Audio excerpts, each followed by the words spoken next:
Dean Arnold Corll was born on December 24th, 1939, in Fort Wayne, Indiana. His early life seemed ordinary on the surface, but there were shadows even then. He was the oldest of two sons born to Arnold and Mary Corll. The marriage between his parents was unstable, filled with arguments and separations. Dean was quiet and reserved, not the type of child who drew attention to himself. Those who knew him in his youth often described him as polite, even shy, but beneath the surface, a darker nature was forming. When Dean was still a boy, his family moved to Houston, Texas. The move brought little comfort. His parents' relationship eventually collapsed, and Dean grew up in a home marked by tension and instability. In his teenage years, he worked alongside his mother in a small candy company she started. They sold pecan pralines and other sweets at local fairs and from a small storefront. This job earned Dean the nickname that would later carry a chilling double meaning, the Candy Man. Dean seemed to take pride in the family business. He wore neat clothes, combed his hair carefully, and worked long hours. He appeared disciplined and dependable. Yet, away from the candy counter, Dean Corll was developing secret habits. He showed little interest in girls, and instead, he became fascinated with young boys.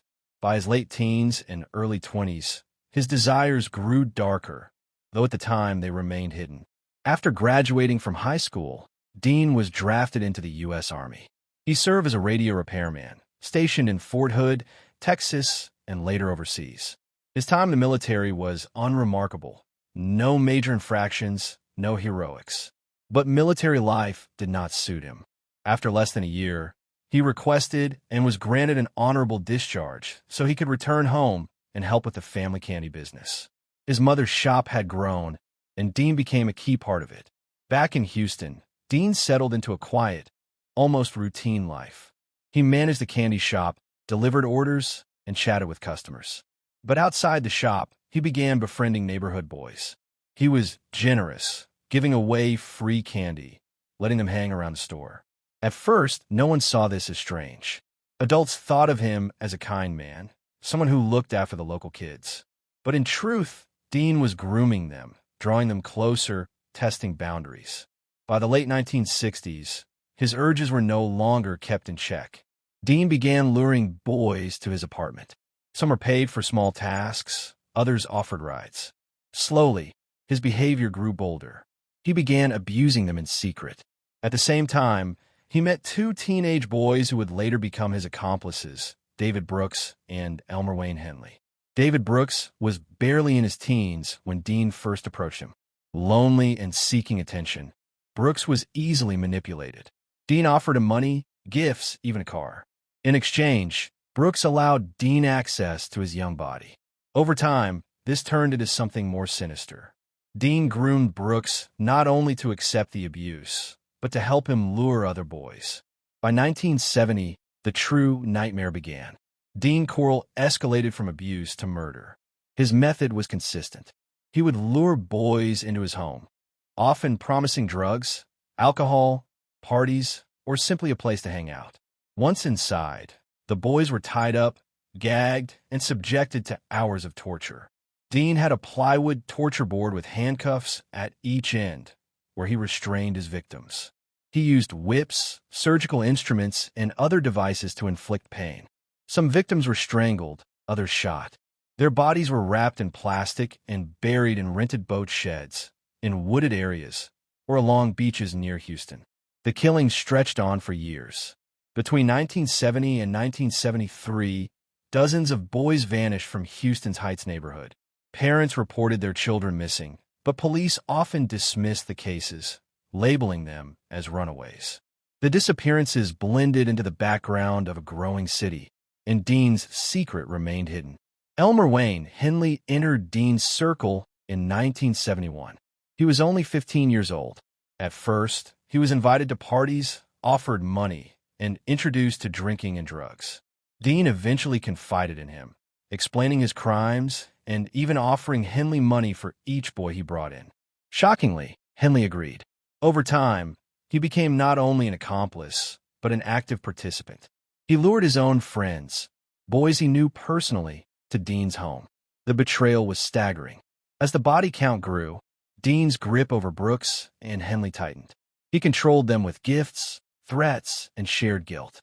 Together, they became hunters, prowling the neighborhoods of Houston, targeting boys as young as 13 and as old as 20. Many of the victims were last seen getting into cars with Brooks or Henley, boys they trusted. By the summer of 1973, Dean's crimes had reached a breaking point. That July, Henley brought a group of friends to Dean's home, a girl named Rhonda Williams and 2 boys. This was unusual. Dean had always targeted boys only, and he was furious when he discovered a girl in his house. But once they were inside, Dean followed his ritual. He pulled a gun, tied up the 3 teenagers, and prepared to kill them. Henley, however, began to see his own fate. He realized Dean had grown reckless, that sooner or later, he too would be killed. As Dean prepared to shoot the captives, Henley begged for his life. Dean relented, handing him the gun and daring him to prove his loyalty. Instead, Henley turned the gun on Dean Corll. A struggle followed, and Henley pulled the trigger, killing the man who had orchestrated years of horror. The truth unraveled quickly after Dean's death. Henley confessed, leading police to burial sites. What they uncovered shocked the nation. Dozens of bodies were unearthed from shallow graves, boys and young men, all victims of the Candyman and his accomplices. The exact number of victims remains debated, but estimates range from 28 to over 40. It was, at the time, the largest serial murder case in American history. David Brooks and Elmer Wayne Henley were arrested, tried, and sentenced to life in prison. Henley remains behind bars to this day, occasionally giving interviews where he reflects on his role in the killings. Brooks, too, spent his life in prison until his death. Dean Corll's story left a deep scar on Houston. Families who had long wondered what happened to their children finally had answers, though none that brought comfort. The case exposed failures in law enforcement, as missing children had been too easily dismissed. It also revealed the terrifying truth of how one seemingly ordinary man, a quiet candy maker, manipulated and destroyed so many young lives. Next story. Herb Baumeister was born on April 7, 1947, in Indianapolis, Indiana. He was the eldest of 4 children in a respectable middle-class family. His father, Herbert Sr., was an anesthesiologist, and his mother, Elizabeth, was a homemaker. Outwardly, the Baumeisters looked like the perfect suburban household. They had a comfortable home, the children went to good schools, and they enjoyed a stability that many families envied. But beneath that picture of order, there was turbulence. From an early age, Herb's behavior stood out. He was intelligent, articulate, and sometimes charming, but he had a dark streak. Teachers noticed his strange sense of humor and his occasional cruelty. While other children played together, Herb was often on the outside, isolated, brooding. He collected dead animals, played with them in unsettling ways, and showed little empathy for others. Classmates whispered about him, sensing that something about him was not right. As he grew into adolescence, his odd behavior escalated. He would talk about disturbing fantasies, often sexual in nature. He urinated on a teacher's desk as a prank, and on another occasion, he placed a dead bird in another student's locker. These incidents earned him a reputation as unstable. Yet, his intelligence and his family's standing protected him from serious consequences. By his teenage years, Herb's father had grown concerned. The boy's erratic behavior seemed more than typical mischief.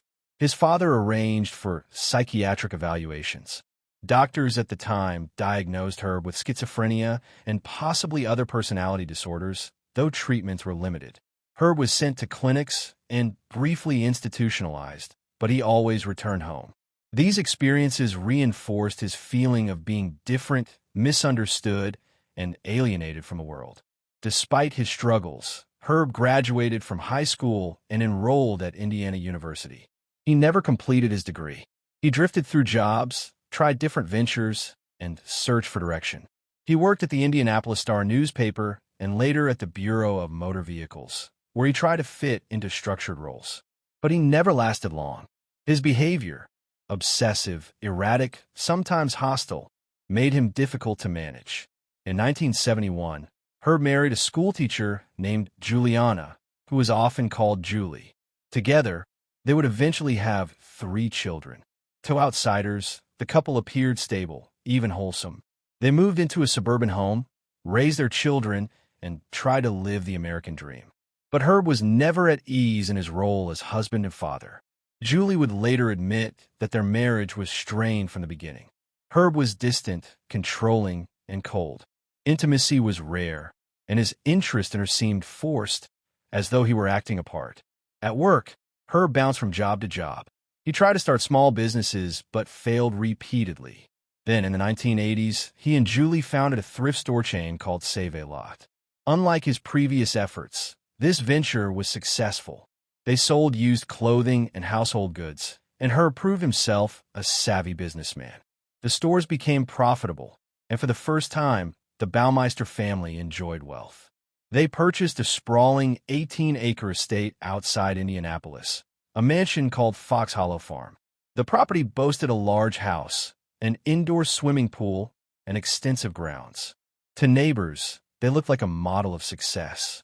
But inside Fox Hollow Farm, the facade was crumbling. Herb was becoming more erratic. He drank heavily, argued with his wife, and isolated himself in the pool house, which he decorated with mannequins posed in bizarre positions. Guests found the mannequins unsettling, but Herb brushed it off as a quirky joke. In reality, the mannequins reflected his growing detachment from reality. By night, Herb lived a secret double life. While maintaining his image as a family man, he cruised gay bars in downtown Indianapolis. He used the alias Brian Smart when introducing himself to strangers. He drank, partied, and sometimes disappeared with young men. Many of those men were never seen again. Throughout the early 1990s, gay men in the Indianapolis area began to vanish. Some were last seen leaving clubs or hitching rides with strangers. Their families reported them missing, but police paid little attention. Many assumed the men had left town or chosen a transient lifestyle. But in reality, many of them had crossed paths with Herb Baumeister. Herb's method was chilling. He lured men to his estate, often under the pretense of partying or swimming in his indoor pool. Once alone, he would engage them in sexual activity, escalating into what he described as erotic asphyxiation. He strangled his victims, sometimes using a pool hose, sometimes his bare hands. He told himself it was consensual, part of the fantasy, but in truth, he was killing them deliberately. He buried the remains on his property, scattering bones across the wooded land of Fox Hollow Farm. The break in the case came through one of Herb's acquaintances from the bar scene. A man named Tony Harris encountered him and noticed his odd behavior. Harris grew suspicious after several of his friends went missing. One night, while at a party with Herb, he realized Brian Smart was actually Herb Baumeister. Harris reported this to the police, but without evidence, little could be done. Meanwhile, the disappearances continued. Families searched desperately for their loved ones, plastering missing posters across the city. Finally, in 1996, police obtained a search warrant for Fox Hollow Farm. What they discovered shocked even seasoned investigators. Scattered across the property were human remains, bones, skull fragments, teeth. Some were buried in shallow graves, others left exposed in the woods. The remains of at least 11 men were recovered, though investigators believe the actual number could be much higher. Herb had turned his estate into a personal graveyard. Confronted with the discovery, Herb panicked. Rather than face trial, he fled to Ontario, Canada. For weeks, he wandered alone, his mind unraveling. In July 1996, he checked into a park near Lake Huron. There, he wrote a rambling suicide note blaming his failing marriage and business troubles.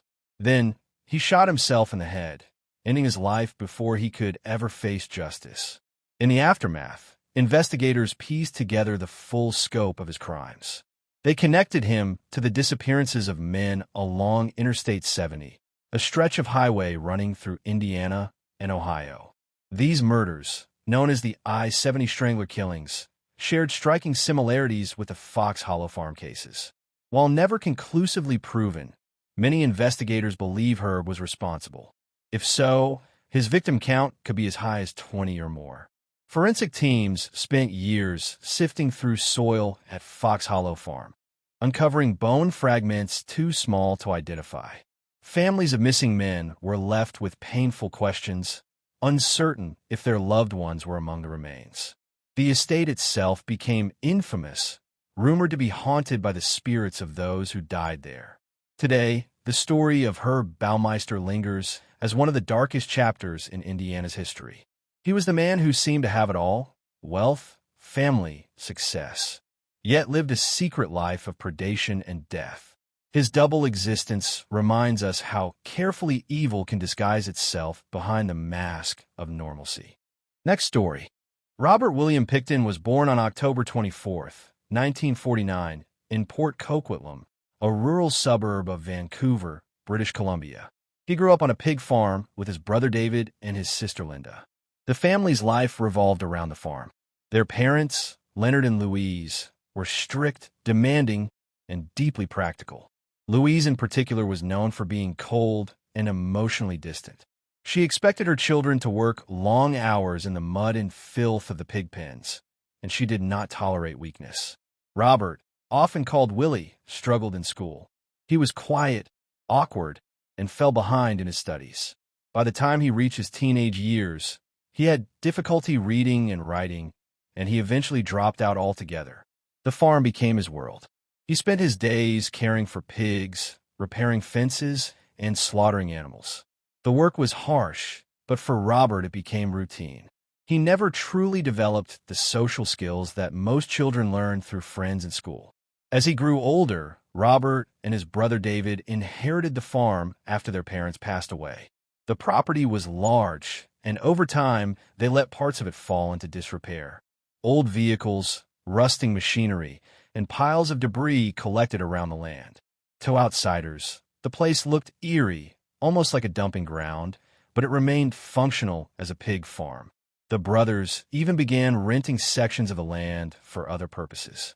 In the 1980s and 1990s, Robert began hosting wild parties on the farm. He and his brother registered a charity called the Piggy Palace Good Time Society. Officially, it was supposed to be a non-profit for community events. In reality, it became an excuse for gatherings that drew hundreds of people. Strippers, bikers, drug dealers, and sex workers were regulars. The parties were loud, chaotic, and fueled by alcohol and drugs. To those who attended, the farm became a strange underground hub on the outskirts of Vancouver. Beneath the chaos of those gatherings, something far darker was taking place. Robert Pickton was quietly developing into one of the most prolific killers in Canadian history. His victims were mostly women from Vancouver's downtown east side. This neighborhood was one of the poorest areas in the city, home to many who struggled with addiction, homelessness, or involvement in sex work. These women were vulnerable, often overlooked by society, and in many cases estranged from their families. Robert would drive into the city in his old truck. He would approach women late at night, offering them drugs, money, or simply a place to stay. Many accepted, not realizing that the farm was a trap. Once there, he would isolate them, and the night would turn deadly. For years, women vanished from the downtown east side. Families reported them missing. Community groups raised alarms. Yet the police were slow to respond. Many officers believed the women had simply run away, moved to another city, or were lost to addiction.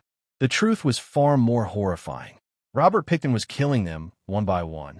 Investigators later pieced together that he may have murdered dozens, possibly as many as 49 women. On the farm, evidence suggested gruesome methods. Bodies were dismembered. Remains were stored in freezers or disposed of in ways that defied imagination.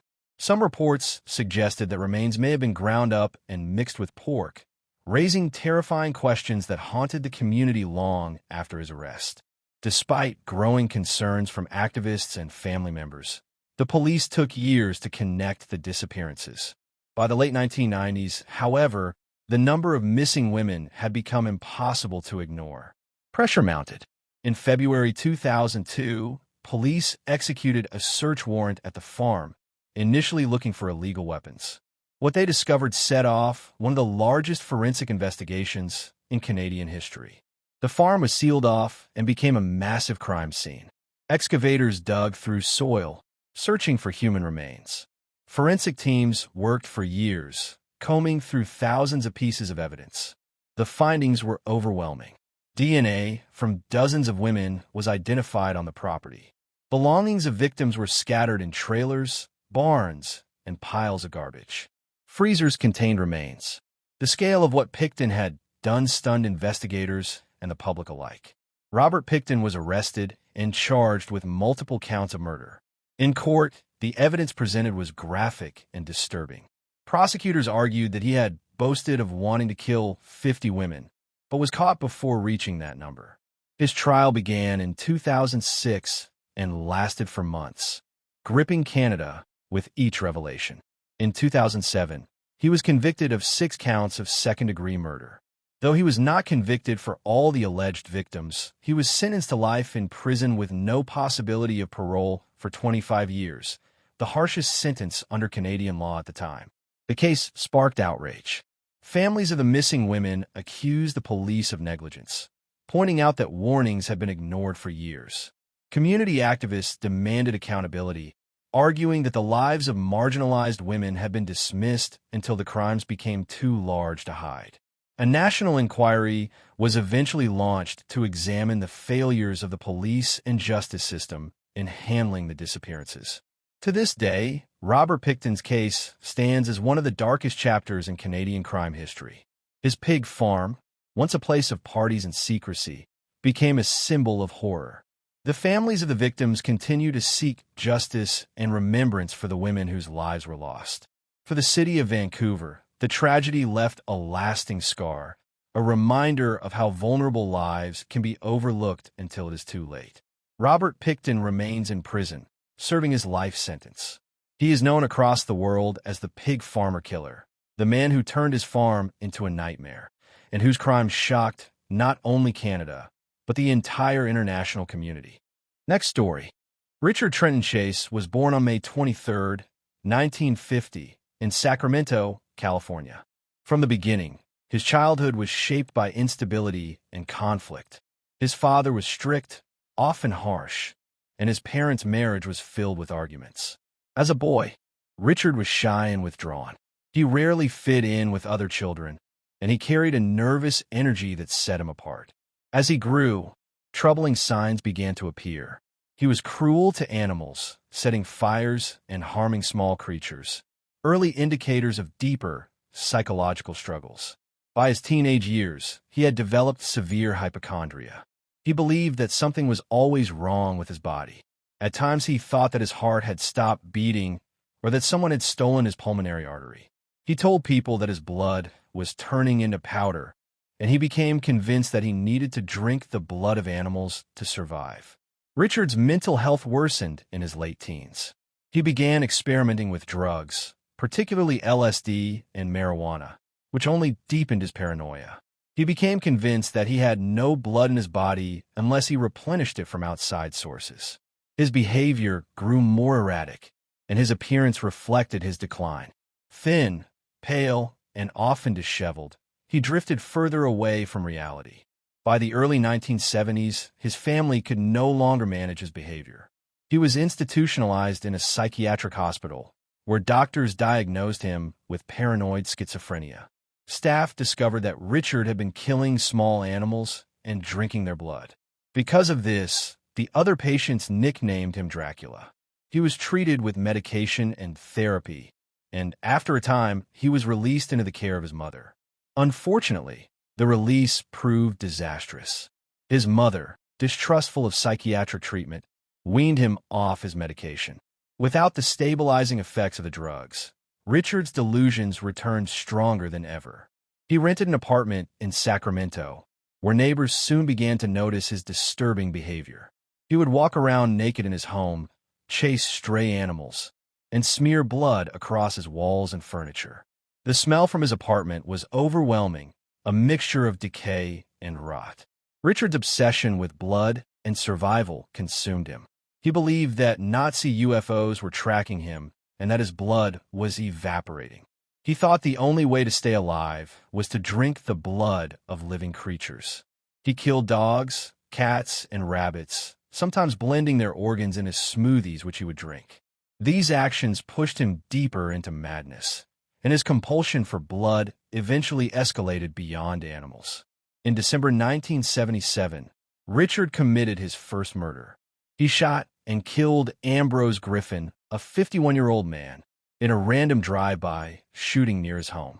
The act was senseless and shocking, but at the time investigators had no idea who was responsible. The following month, in January 1978, his crimes grew even darker. On January 23rd, he broke into the home of Teresa Wallen, a pregnant woman who was alone at the time. He shot her multiple times, then carried out horrifying acts. Richard mutilated her body, drank her blood, and used a yogurt container to collect and consume it. When police discovered the scene later, they were horrified at the brutality and ritualistic nature of the crime. Only a few days later, on January 27th, Richard struck again. This time, he entered the home of the Miroth family. Inside were Evelyn Miroth, her 6-year-old son Jason, her friend Dan Meredith, and her 22-month-old nephew David. What followed was one of the most disturbing massacres in American true crime history. Richard shot and killed Dan Meredith first, then murdered Evelyn, Jason, and finally kidnapped baby David. He mutilated Evelyn in ways that shocked even seasoned investigators. He drank her blood and violated her body. He later killed the infant, leaving the city of Sacramento gripped with fear. When police arrived at the Miroth home, the carnage was almost beyond comprehension. They realized they were dealing with a killer driven by madness, not simply by violence or greed. The city panicked, and newspapers dubbed him the Vampire of Sacramento. The investigation intensified. Detectives pieced together evidence from the crime scenes and eyewitness reports. One break came when Richard attempted to purchase ammunition with bloodstains on his clothing. Suspicion mounted, and police began surveillance on him. Eventually, they secured a search warrant for his apartment. What they found confirmed the nightmare. Inside, the apartment was filthy, the walls smeared with blood. Utensils, containers, and a refrigerator contained remains of animals and evidence of his crimes. There was no doubt that Richard Chase had been living inside his delusions, feeding on blood, and planning his murders in a world of paranoia and hallucination. Richard was arrested and charged with 6 counts of murder. His trial began in 1979, and his defense argued that he was not guilty by reason of insanity. The prosecution countered that despite his mental illness, he knew right from wrong, and his crimes were premeditated acts of horror. Witnesses described his bizarre behavior, his obsession with blood, and his belief that he had to kill in order to survive. After 5 hours of deliberation, the jury found him guilty of first-degree murder on all counts. He was sentenced to death in the gas chamber. However, Richard would never face execution. On December 26, 1980, while awaiting his sentence on death row at San Quentin State Prison, he was found dead in his cell. He had overdosed on the antidepressants prescribed to him, saving the state from carrying out his execution. The story of Richard Chase remains one of the most disturbing in American criminal history. His descent from a troubled childhood into full psychosis, his obsession with blood, and the grotesque nature of his crimes shocked the public. His case is a haunting reminder of the intersection between untreated mental illness and extreme violence. Even decades later, the name Richard Chase evokes fear. He is remembered not only as a killer, but as the Vampire of Sacramento, a man whose madness turned him into a predator unlike any other in modern times. Next story. Arthur John Shawcross was born on June 6, 1945, in Kittery, Maine, though his childhood unfolded in Watertown, New York. His early life carried the weight of instability and violence. He was the oldest of 4 children, and from the beginning he struggled to find his place.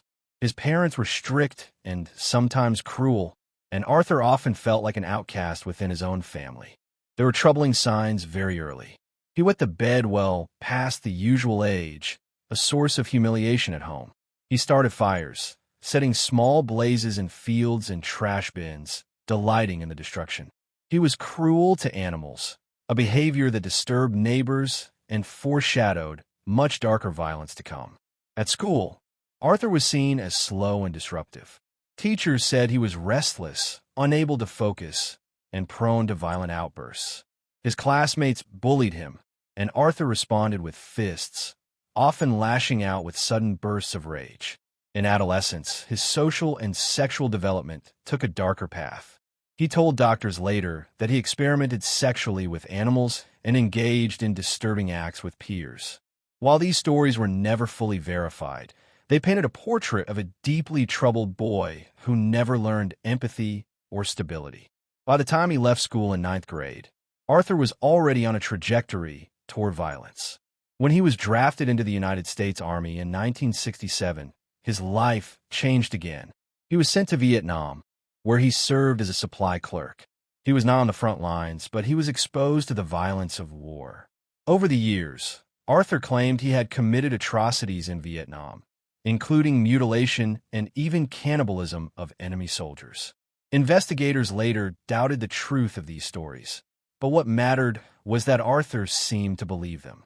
He carried these violent fantasies with him long after he returned home.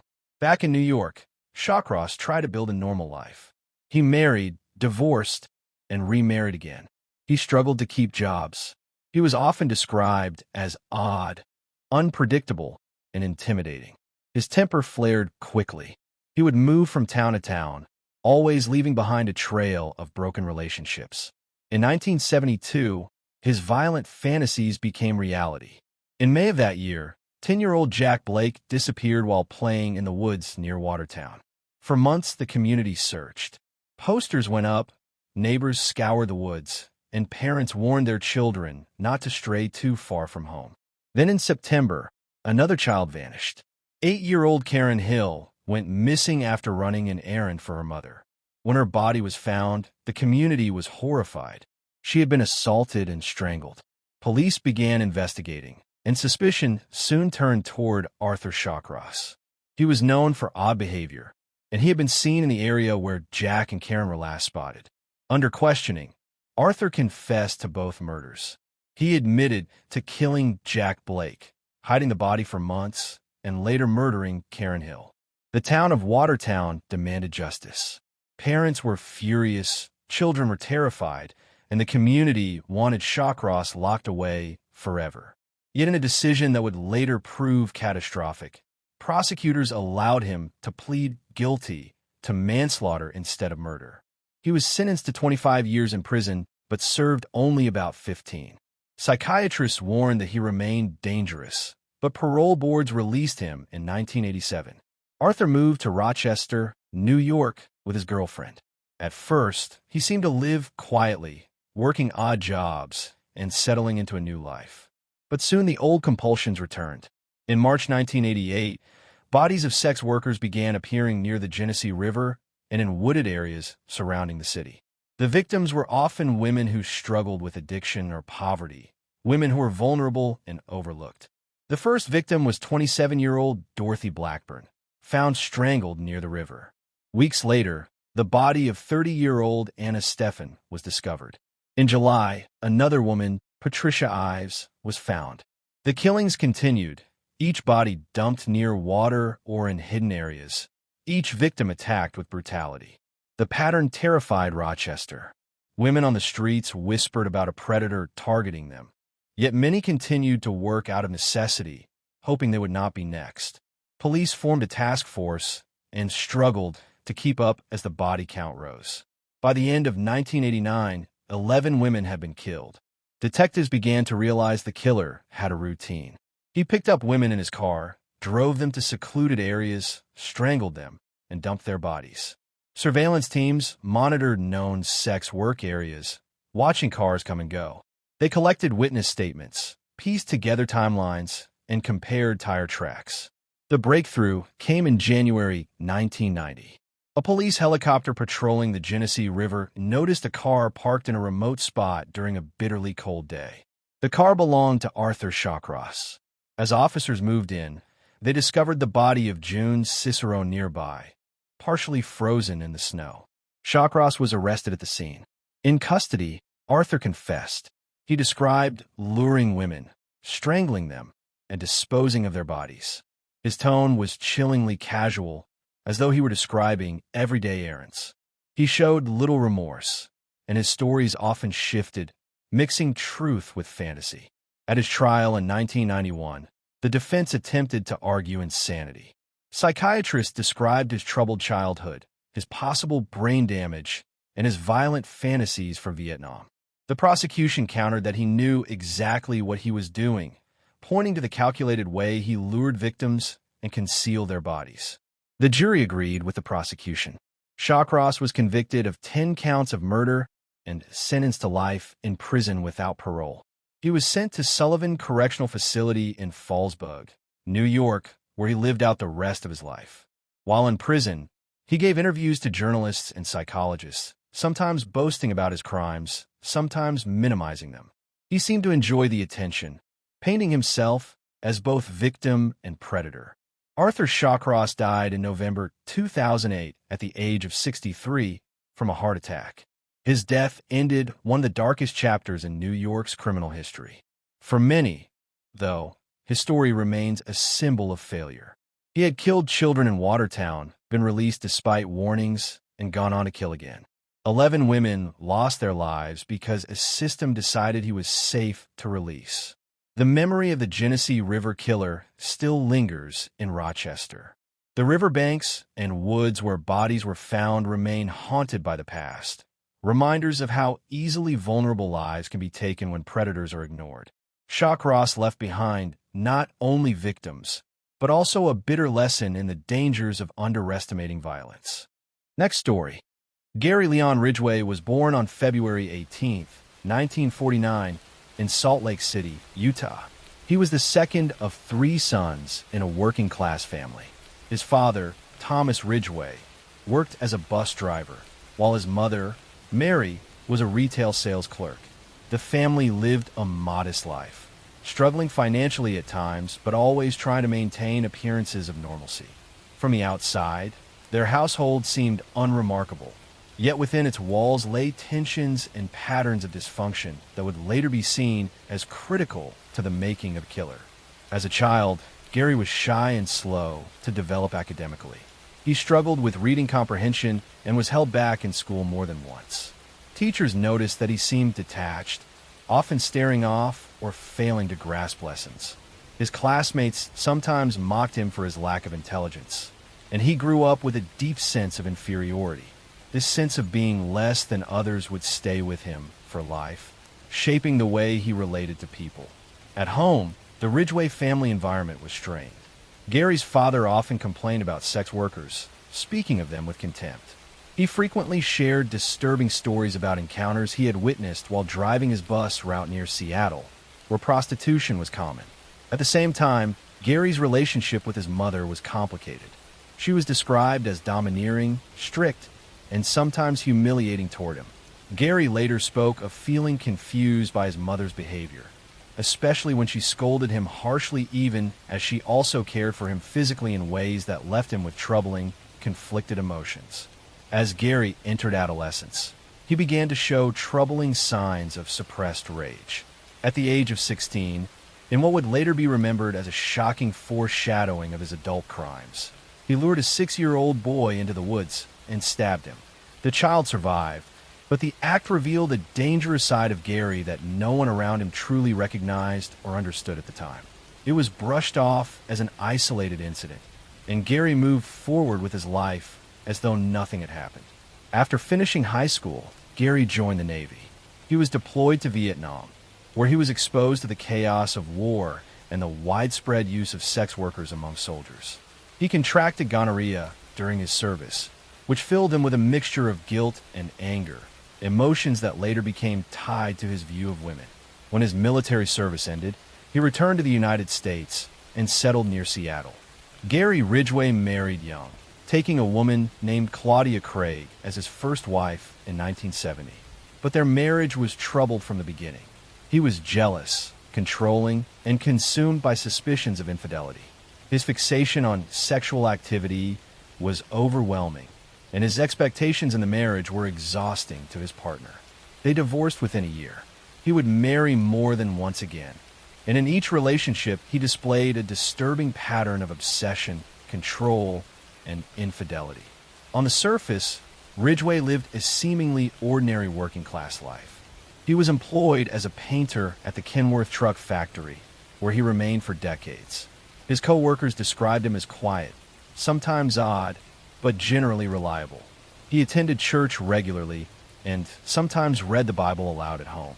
Yet beneath this facade of normalcy, he was nurturing dark fantasies and behaviors that would make him one of the most prolific serial killers in history. The murders that would later be attributed to him began in the early 1980s in the area surrounding the Green River near Seattle. In 1982, the body of a young woman was found in the river. Within weeks, more bodies were discovered, all of them women, many of them known to be sex workers or runaways. The victims were often strangled, sometimes with ligatures, and their bodies were left in wooded areas, ravines, or the river itself. The pattern became clear to investigators.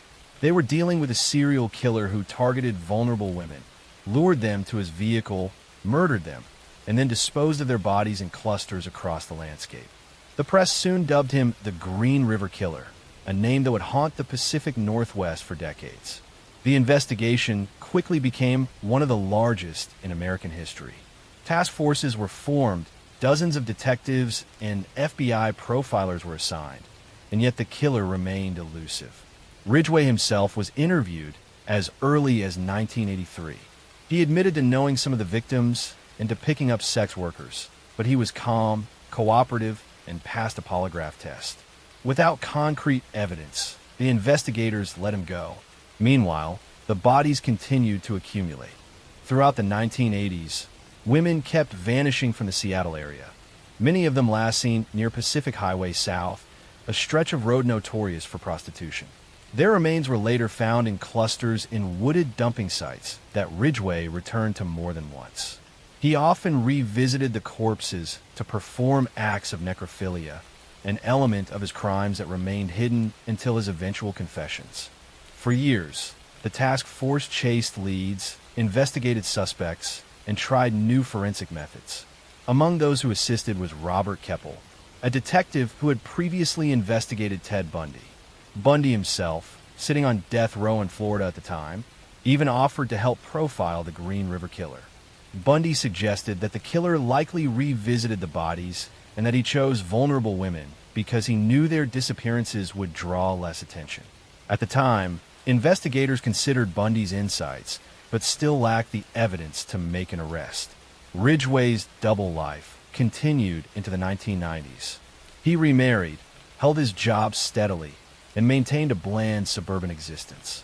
Neighbors described him as unremarkable, sometimes friendly, sometimes odd.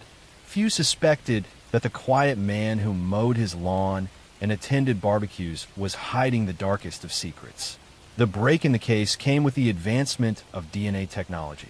In the late 1990s and early 2000s, samples that had been preserved from the victims were tested using new methods. Semen found on several victims was matched conclusively to Gary Ridgway. In 2001, nearly 2 decades after the first murders, Ridgway was finally arrested. The arrest shocked those who knew him. Many could not reconcile the ordinary factory worker with the monstrous crimes. In custody, Ridgway eventually confessed to an astonishing number of murders. He admitted to killing at least 70 women, though he was only formally convicted of 49. His confessions revealed chilling details. He spoke matter-of-factly, with no visible remorse, explaining how he chose women he thought no one would miss, how he strangled them in his truck or home, and how he returned to their bodies long after their deaths. In 2003, Ridgway accepted a plea bargain that spared him the death penalty in exchange for full cooperation. He led investigators to previously undiscovered remains and described his methods in cold detail. The families of the victims attended hearings, listening as he recounted the deaths of their loved ones. For many, it was a devastating experience, but it also brought answers after decades of uncertainty. Ridgway was sentenced to life in prison without parole, serving his time at the Washington State Penitentiary. He remains there to this day, one of the most prolific serial killers in United States history. Story 2. John Wayne Gacy was born on March 17, 1942, in Chicago, Illinois, into a blue-collar family of Polish and Danish descent. His father, John Stanley Gacy, was a World War I veteran and auto repair machinist who carried the scars of alcoholism and a violent temper. His mother, Marion, was described as a kind and protective woman who tried to shield her children from the worst of their father's anger.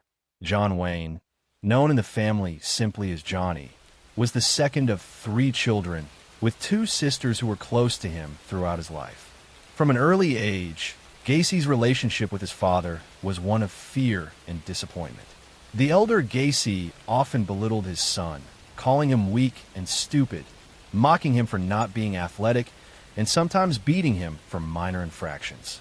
Johnny longed for approval that never came. Even as he grew older and achieved small successes, his father dismissed him. His mother, on the other hand, offered him compassion and defended him from his father's abuse. But this only deepened the wedge between father and son. As a boy, Gacy suffered from health problems. He experienced fainting spells and was later diagnosed with a congenital heart condition that limited his ability to participate in sports. This weakness made him a target of bullying from peers and further scorn from his father, who saw physical strength as a mark of manhood. These early wounds of rejection and humiliation would stay with him for life. Despite his struggles, Gacy showed an ability to charm and make friends. He had a sociable nature and often tried to win people over with humor and friendliness. By his teenage years, he became active in community organizations, working in grocery stores, and showing leadership qualities that impressed many around him. Yet behind this affable exterior, he carried secrets of confusion about his identity, his desires, and his insecurities. After finishing high school, Gacy moved through a series of jobs, eventually finding work in management positions. He married his first wife, Marlyn Myers, in 1964, and the couple settled in Waterloo, Iowa, where her family owned a chain of Kentucky Fried Chicken restaurants. Gacy managed 3 of these restaurants, earning a good salary and presenting himself as a respectable young businessman. He joined the JCs, a civic organization where he rose quickly through the ranks, known for his enthusiasm and his ability to get others involved. But beneath this respectable exterior, Gacy harbored dark impulses. In 1968, he was charged with sexually assaulting a 15-year-old boy, an offense that shattered the image he had worked so hard to build.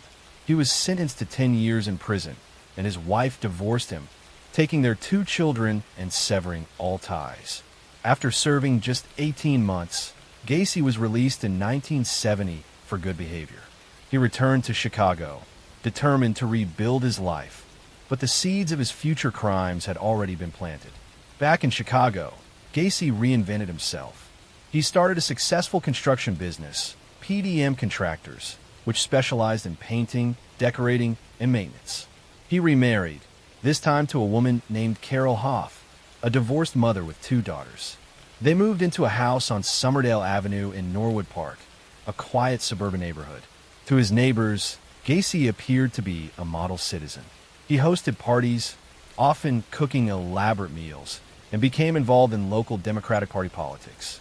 One of Gacy's most unusual hobbies was performing as a clown. He created 2 characters, Pogo the Clown and Patches the Clown, sewing the costumes himself and painting his own face. He entertained children at hospitals, charity events, and parades, earning him the nickname the Killer Clown in later years. To those who saw him perform, he seemed harmless, even joyful. Yet this persona masked the terrifying reality of what was happening inside his home. Throughout the 1970s, young men and boys began disappearing in the Chicago area. Many of them were runaways, drifters, or youth-seeking work.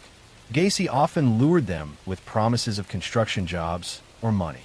Some he picked up hitchhiking, others he met at bus stations or on the street. Once inside his home, he would offer them alcohol or show them a trick involving handcuffs, claiming he could demonstrate how to escape.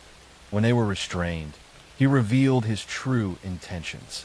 He assaulted them, strangled them, and disposed of their bodies. The sheer number of victims is staggering. Over the years, Gacy murdered at least 33 young men and boys. He buried most of them in the crawl space beneath his house, layering the bodies in trenches that he dug himself. Others were disposed of in the nearby Des Plaines River.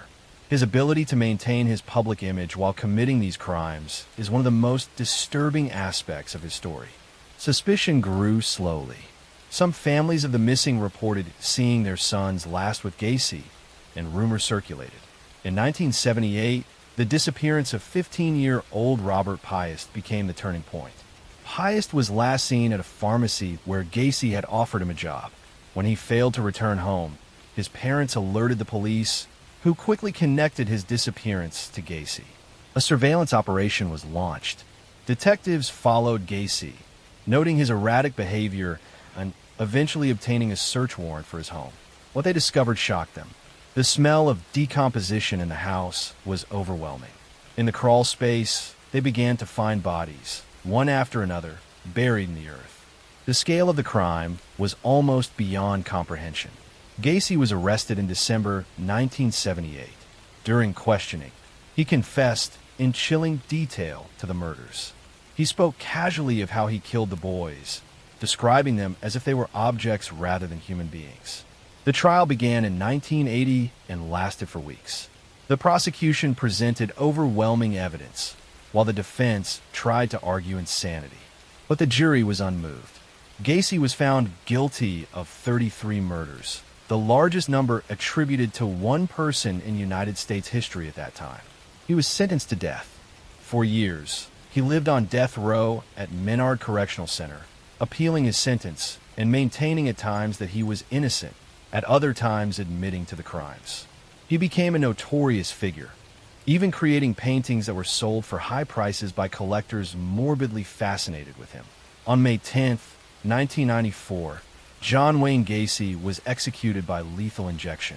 Crowds gathered outside the prison, some celebrating, others reflecting on the horror of his crimes. His last words were dismissive, showing no remorse for the lives he had taken. The legacy of John Wayne Gacy's crimes left a deep scar on the Chicago community and the families of his victims. His ability to live a double life, to be a businessman, a community volunteer, and a clown who entertained children, while at the same time burying dozens of bodies beneath his home, remains one of the most chilling examples of hidden evil. His case also led to greater awareness of the need for better investigations into missing persons, especially those from vulnerable groups. Story 3. The story of Peter Sutcliffe, later known to the world as the Yorkshire Ripper, begins in a quiet and ordinary setting, one that gave little hint of the darkness that would one day emerge. Born in Bingley, West Yorkshire, in 1946, Sutcliffe grew up in a working-class family in post-war England. His early life was marked by a somewhat withdrawn personality, a boy who seemed more comfortable in solitude than in crowds. Teachers and peers noticed that he was shy and sometimes awkward, but there was little outward sign of what was to come. The landscape of his childhood was one of smoky industrial towns, strict social structures, and families trying to rebuild their lives in the aftermath of war. As Sutcliffe grew older, those who knew him recalled a young man who seemed caught between the ordinary expectations of life and a deeper sense of disconnection. He worked various jobs, including in a factory and later as a truck driver, but he never seemed to settle. His relationships were strained, though he eventually married Sonia Surma in 1974, a woman who would remain by his side through much of the turmoil that was to follow. Their marriage was unusual, marked by long separations and a lack of intimacy, which only deepened Sutcliffe's sense of isolation.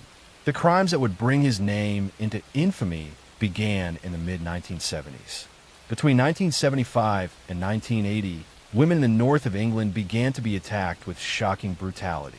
Many were sex workers, living vulnerable lives on the margins of society. Others were simply ordinary women going about their daily routines.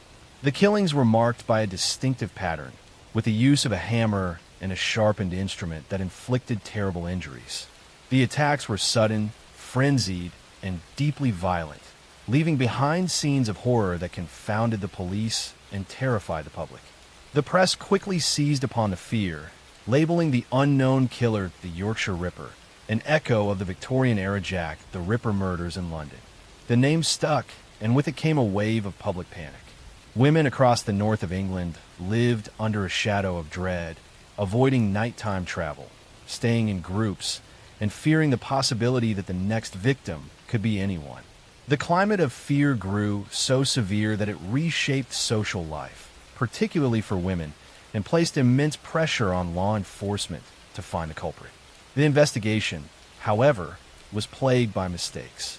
The West Yorkshire Police launched one of the largest manhunts in British history, interviewing thousands of men, compiling endless files of information, and struggling under the weight of both public expectation and their own internal errors.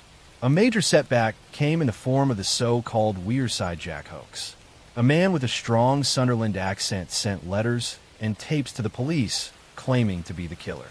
The police, convinced of the authenticity of the recordings, diverted significant resources to focus on suspects with similar accents. In reality, the letters and tapes were fraudulent, later proven to have been sent by John Samuel Humble, a man with no connection to the actual murders. This misdirection allowed Sutcliffe to continue his killings while the investigation drifted off course. By the end of the decade, the list of victims had grown. Women such as Wilma McCann, Emily Jackson, Irene Richardson, Patricia Atkinson, Jane MacDonald, and many more had lost their lives in horrifying circumstances. Some victims were young women with children, others elderly, some students or shop assistants. Each case carried with it grief and devastation for families and communities, while the broader society lived with the constant unease of not knowing when or where the killer would strike next. Despite being interviewed by the police multiple times, Sutcliffe managed to avoid capture. He explained away inconsistencies, charmed his way out of suspicion, and benefited from the disorganization of the investigation. Files were misplaced, connections were overlooked, and the sheer scale of the inquiry left gaps through which Sutcliffe slipped repeatedly. The frustration of the detectives mounted, and the anger of the public grew. Women's rights groups organized protests, demanding greater safety and accountability, and criticizing the police for failing to protect the vulnerable. The breakthrough finally came in January 1981. Sutcliffe was arrested in Sheffield after police officers noticed false number plates on his car. Inside the vehicle, they discovered tools that connected him to the series of murders. Further investigation revealed bloodstains, weapons, and other evidence that left little doubt as to his guilt. Once in custody, Sutcliffe confessed to many of the murders, speaking in a detached and almost casual manner that shocked investigators. He claimed that he had been commanded by voices, a supposed divine directive to rid the world of prostitutes. Whether this was a genuine delusion or an attempt to craft a defense is still debated, but it became a central element of his trial. In May 1981, Sutcliffe stood trial at the Old Bailey. The proceedings gripped the nation as the court heard testimony about the murders, the botched investigation, and Sutcliffe's mental state. His defense argued diminished responsibility, claiming he suffered from paranoid schizophrenia. However, the jury rejected this, and Sutcliffe was convicted of 13 counts of murder and 7 counts of attempted murder. He was sentenced to 20 concurrent life terms in prison, a sentence later upgraded to a whole life tariff, ensuring that he would never be released. The aftermath of the case left lasting scars on British society. Families of the victims struggled with grief for decades, while the surviving victims bore the trauma of their attacks. The failures of the police investigation led to a major public inquiry, which criticized the West Yorkshire Police for their mishandling of the case and recommended sweeping reforms. The Wearside Jack hoaxer was eventually unmasked and imprisoned years later, adding another tragic dimension to the story of misdirection and lost lives. Sutcliffe himself spent the rest of his life in custody, moving between prisons and psychiatric facilities. He was attacked several times by fellow inmates and lived under heavy guard. His health declined in later years, and he died in 2020 after contracting COVID-19, bringing an end to the life of a man whose crimes had cast a shadow over an entire generation. The story of the Yorkshire Ripper remains one of the most haunting chapters in British criminal history. It is a tale not only of violence and cruelty, but also of systemic failure, public fear, and the resilience of those who demanded justice. It reveals how the actions of one man can alter the lives of countless others, and how institutions meant to protect can falter under pressure. For decades, it has served as a cautionary reminder of the need for vigilance, fairness, and the protection of society's most vulnerable. Story 4. The story of Richard Ramirez, who would become infamously known as the Night Stalker, begins far from the bright lights of Los Angeles, in El Paso, Texas, where he was born in February 1960. He grew up in a troubled household, the youngest of 5 children in a working-class Mexican-American family. His father was strict and often abusive, and young Richard, called Richie by his family, began spending long hours away from home to avoid conflict. He slept in cemeteries as a child, he wandered the streets at night, and he grew up surrounded by influences that were anything but stable. From an early age, Ramirez was exposed to violence and darkness that would shape him forever. His older cousin, Miguel, was a Vietnam veteran who returned from the war with photographs of atrocities and stories of brutality. Miguel would show these images to the impressionable boy and brag about acts of violence he committed overseas. Even more horrifying, Miguel once shot his wife in front of Richard, an act of domestic murder that Ramirez witnessed firsthand as a teenager. This exposure to blood and death left a deep imprint. Ramirez's adolescence spiraled further into delinquency. He experimented with drugs, including LSD, and developed a fascination with Satanism, black magic, and horror. He idolized serial killers and murderers, studying their crimes as if they were role models. By his late teens, he was committing burglaries, drifting between jobs, and spending nights wandering city streets. Eventually, he left Texas for California, where the anonymity of Los Angeles provided the perfect landscape for his descent into crime. The wave of violence that earned him his place in history began in 1984. The first known murder linked to him was that of Jenny Vincow, a 79-year-old woman who was brutally attacked in her Los Angeles apartment. Her death bore the hallmarks of the savagery that would characterize many of his crimes: forced entry, overwhelming violence, and sexual assault. At first, the murder seemed isolated, but within months, the pattern grew. In 1985, Los Angeles was gripped by terror. Ramirez embarked on a spree of home invasions, murders, rapes, and assaults that appeared almost random in their targets. He attacked the young and the elderly, men and women, people of different races and backgrounds. No one felt safe because there was no clear profile of who might be next. He entered homes at night, often through unlocked windows or doors, and his victims woke to unspeakable violence. Some were shot, others stabbed, many bludgeoned. He left behind scenes of horror that investigators struggled to connect at first, but soon the public and police alike realized they were facing one of the most sadistic criminals in modern American history. Ramirez developed a ritualistic pattern. He used guns, knives, or blunt objects. He often assaulted women sexually, sometimes in front of their partners or children. He forced his victims to swear to Satan, leaving behind pentagrams drawn in lipstick or carved into skin. The press seized on these satanic connections, fueling fear that the Night Stalker was not merely a murderer, but part of something even darker. The city of Los Angeles descended into paranoia. Hardware stores sold out of locks and guns. People double-bolted doors, installed alarms, and slept with weapons nearby. The heat of the summer in 1985 made this even more difficult, as residents kept their windows closed in fear. Every creak of the night became a cause for panic. The randomness of Ramirez's targets made him particularly terrifying. Unlike other killers who focused on specific types of victims, Ramirez struck without pattern, so no one felt safe. The police worked tirelessly, but Ramirez proved elusive. He used stolen cars, switched weapons, and left behind little that could lead directly to him. He killed in Los Angeles, but also traveled north to San Francisco, committing murders there as well, widening the scope of the hunt. A breakthrough came when a fingerprint lifted from a stolen car matched Richard Ramirez, whose criminal record included prior arrests. His face was soon plastered across newspapers and television screens, and the entire state knew his name. The capture of Richard Ramirez was almost cinematic in its drama. In August 1985, a resident in East Los Angeles recognized Ramirez from a newspaper photo. By chance, Ramirez had entered a local store and noticed his own face staring back at him from headlines.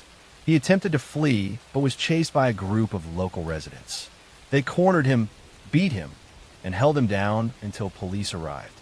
The Night Stalker had been brought down not by elite detectives, but by ordinary citizens who refused to let him escape. His trial was one of the most sensational in American history. Beginning in 1989, it stretched on for months, marked by shocking testimony, graphic evidence, and Ramirez's own disturbing behavior. He frequently flashed a pentagram drawn on his hand, shouted "Hail Satan" in court, and showed no remorse. His demeanor made him both feared and strangely idolized. Some followers wrote him love letters and attended his trial, drawn to his image as a dark antihero. But for the families of his victims, the trial was an agonizing ordeal, forcing them to relive the horrors inflicted by a man who seemed to revel in their pain. Ultimately, Ramirez was convicted of 13 murders, 5 attempted murders, 11 sexual assaults, and 14 burglaries. The evidence was overwhelming, and the jury sentenced him to death. He was sent to San Quentin State Prison, where he would remain for the rest of his life. Even in prison, Ramirez remained a figure of fascination and revulsion. He married a woman who had written to him while incarcerated, though their relationship eventually faded. He lived under the shadow of execution for more than 2 decades, appealing his conviction but never escaping his fate. In 2013, before his death sentence could be carried out, he died of complications related to B-cell lymphoma, ending his life behind bars. The legacy of Richard Ramirez's crimes is one of terror, sorrow, and unanswered questions. His victims and their families live with scars that never fully heal. The communities he terrorized remember the summer of 1985 as a time when fear was constant, when the Night Stalker seemed to be everywhere and nowhere at once. His case also changed the way Americans understood crime, highlighting the vulnerability of ordinary households and the randomness of violence. The Night Stalker remains a chilling symbol of predatory cruelty, a man whose actions revealed the darkest corners of human capability. His story endures not because of who he was, but because of the devastating impact he had on countless innocent lives, and a reminder of how fragile safety can be when confronted with evil. Story 5. The story of Dennis Lynn Rader, who became known to the world as the BTK Killer, begins in the small city of Wichita, Kansas, a place that for many years felt far removed from the kind of horrors that would eventually unfold there. Dennis Rader was born in March of 1945 in the tiny community of Pittsburgh, Kansas, before his family eventually moved to Wichita. From the outside, he seemed to grow up in an ordinary Midwestern household, with both parents working hard to provide for their children. Yet even in his childhood, troubling patterns began to emerge. He later admitted that from a young age he experienced violent sexual fantasies, often imagining scenarios where he bound and controlled women. These fantasies never disappeared. Instead, they grew stronger as he matured, becoming the foundation for the crimes that would terrorize Kansas for decades. Rader graduated from high school in 1963 and spent a brief time in college before enlisting in the United States Air Force. He served from 1966 until 1970, and after returning to Kansas, he attempted to live what looked like an ordinary life. He married his wife Paula in 1971, settled down in the Wichita area, found steady work first in a meat packing plant and later with an outdoor supply company, and eventually became a compliance officer for the city of Park City, a suburb of Wichita. He was also active in his church congregation, even serving as president of the church council. To neighbors and colleagues, he seemed strict and somewhat odd, but far from dangerous. No one could have imagined the hidden life he was leading. The first known murders attributed to Rader occurred in January of 1974, when he entered the home of the Otero family in Wichita. Inside were Joseph and Julie Otero and two of their young children. What unfolded that morning was an act of unimaginable violence. Rader bound each member of the family with cords and methodically killed them one by one. The brutality of the Otero murders stunned Wichita and immediately led police to believe a highly dangerous individual was at large. Yet investigators had few leads. There were no suspects, no clear motive, and no connection between the victims and a possible killer. The Otero murders might have remained an isolated tragedy, but soon afterward Rader made it clear he wanted recognition. In October of 1970, a local newspaper received a letter from someone claiming responsibility. The letter described details of the crime scene that only the killer could know. Most chillingly, the writer signed the letter with the initials BTK, standing for bind, torture, kill. That phrase would become inseparable from the crimes and the identity of the man who committed them. Over the following years, Rader struck again.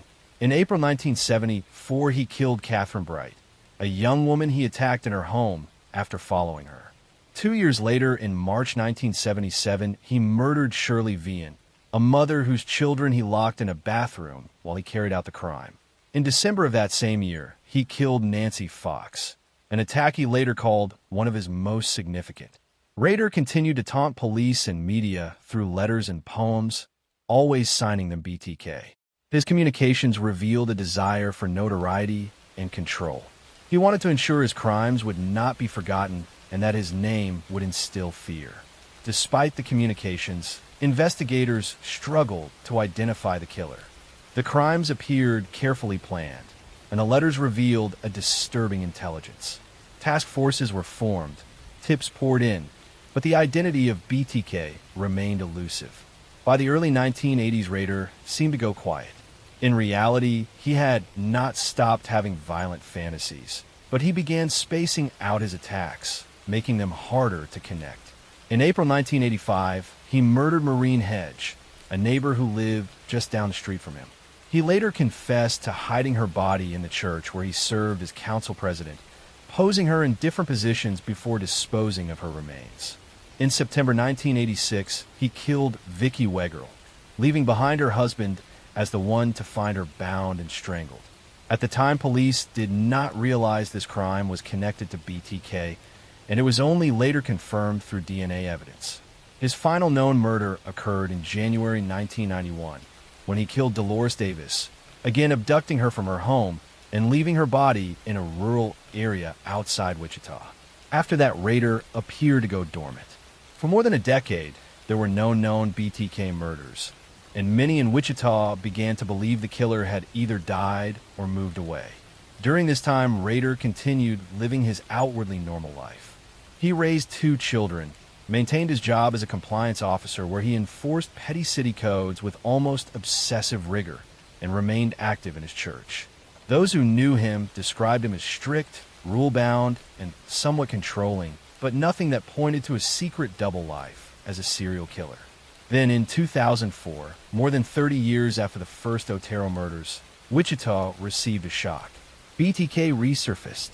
A local television station received a package containing photographs and a copy of Vicki Wegerle's driver's license, stolen from the crime scene years earlier. This was undeniable proof that the killer was still alive and wanted attention once again. Over the next year, a series of communications arrived at media outlets and police, all from BTK. He sent packages containing crime scene items, letters describing his actions, and puzzles meant to taunt investigators. These new communications proved to be Rader's undoing. In one package, he asked police if they could trace information from a computer floppy disk. Investigators responded publicly through a newspaper ad suggesting it would be safe. When Rader eventually sent a floppy disk, forensic analysis revealed metadata linking the document to Christ Lutheran Church and the name Dennis Rader. Investigators quickly confirmed that DNA taken from Rader's daughter matched evidence preserved from earlier crime scenes. On February 25, 2005, Dennis Rader was arrested near his home in Park City. The news stunned the community. This man who had lived among them for decades, enforcing local codes, and serving as a church leader, was now unmasked as the BTK killer. During interrogations, Rader calmly confessed to the murders, describing them in chilling detail. He showed no remorse, instead speaking about them as projects he had planned and executed. Rader was charged with 10 counts of first-degree murder, though he hinted at more crimes that could not be conclusively proven. In court, he pleaded guilty, giving a long and detailed confession that described each murder step by step. His demeanor was cold and matter-of-fact, horrifying the families of victims who listened in the courtroom.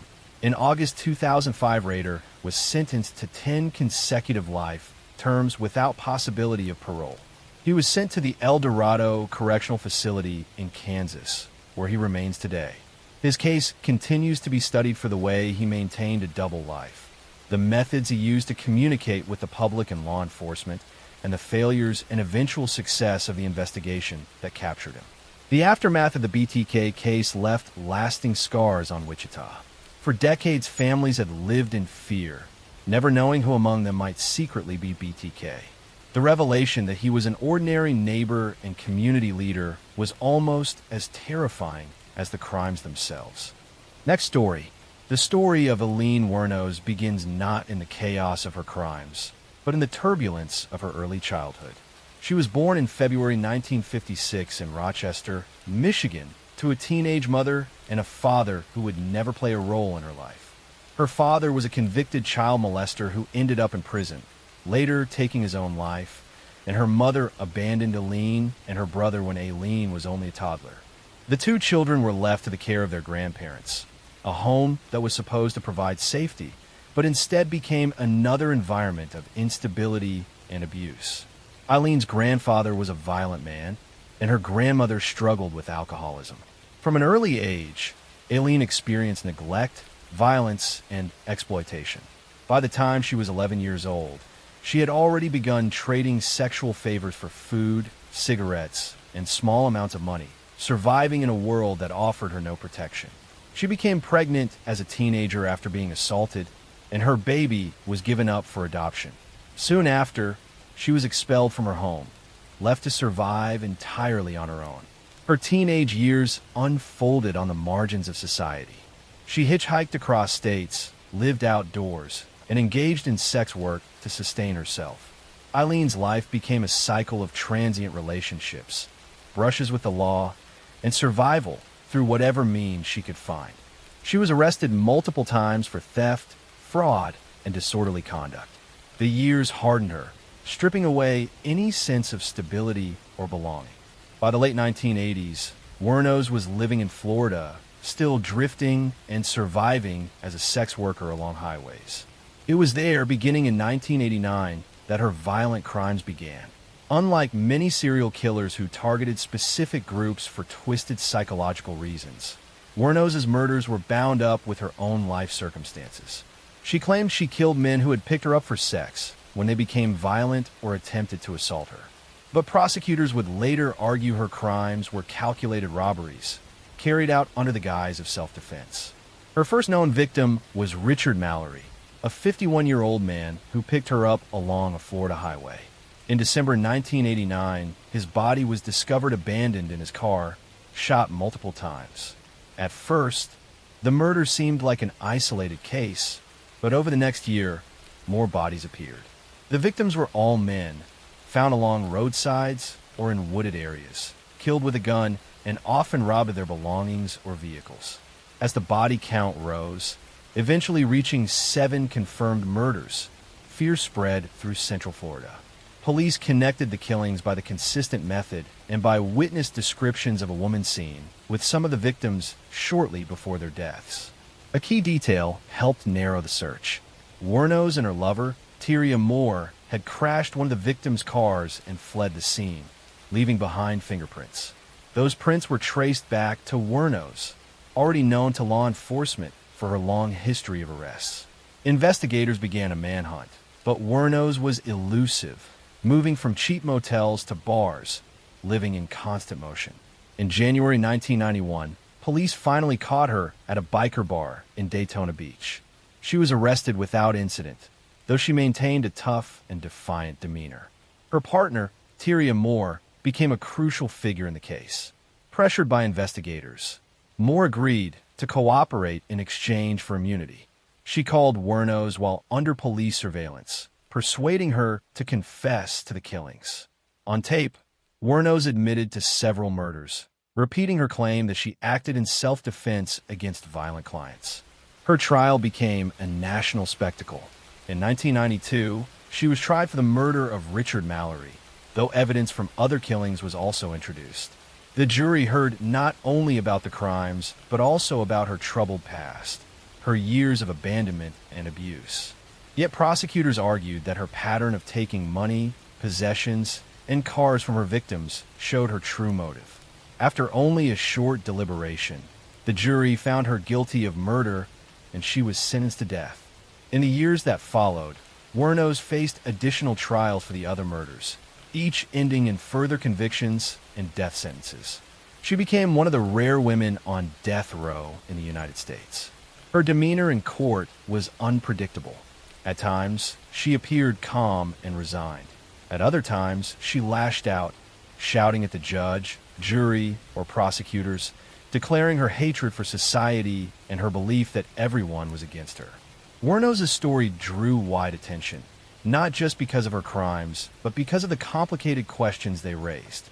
Some saw her as a victim of abuse and exploitation, a woman who had been failed by every institution meant to protect her, whose violence was an extension of the violence inflicted upon her.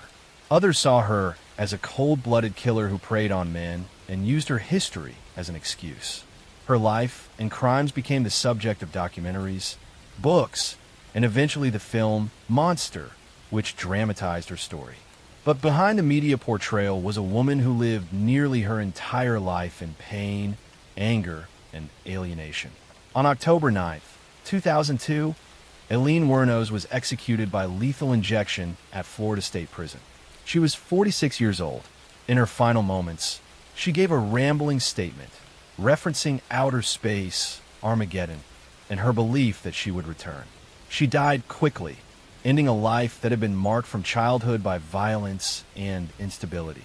The legacy of Aileen Wuornos remains controversial. To some, she symbolizes how cycles of abuse and neglect can create a person capable of great harm. To others, she is remembered simply as a killer who took innocent lives. What is undeniable is that her story stands apart in the history of American crime.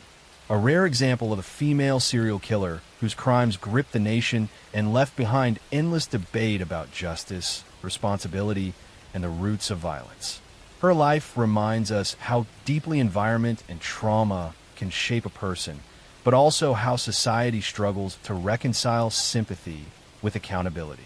For her victims and their families, the question of motive mattered little compared to the irreversible loss they suffered.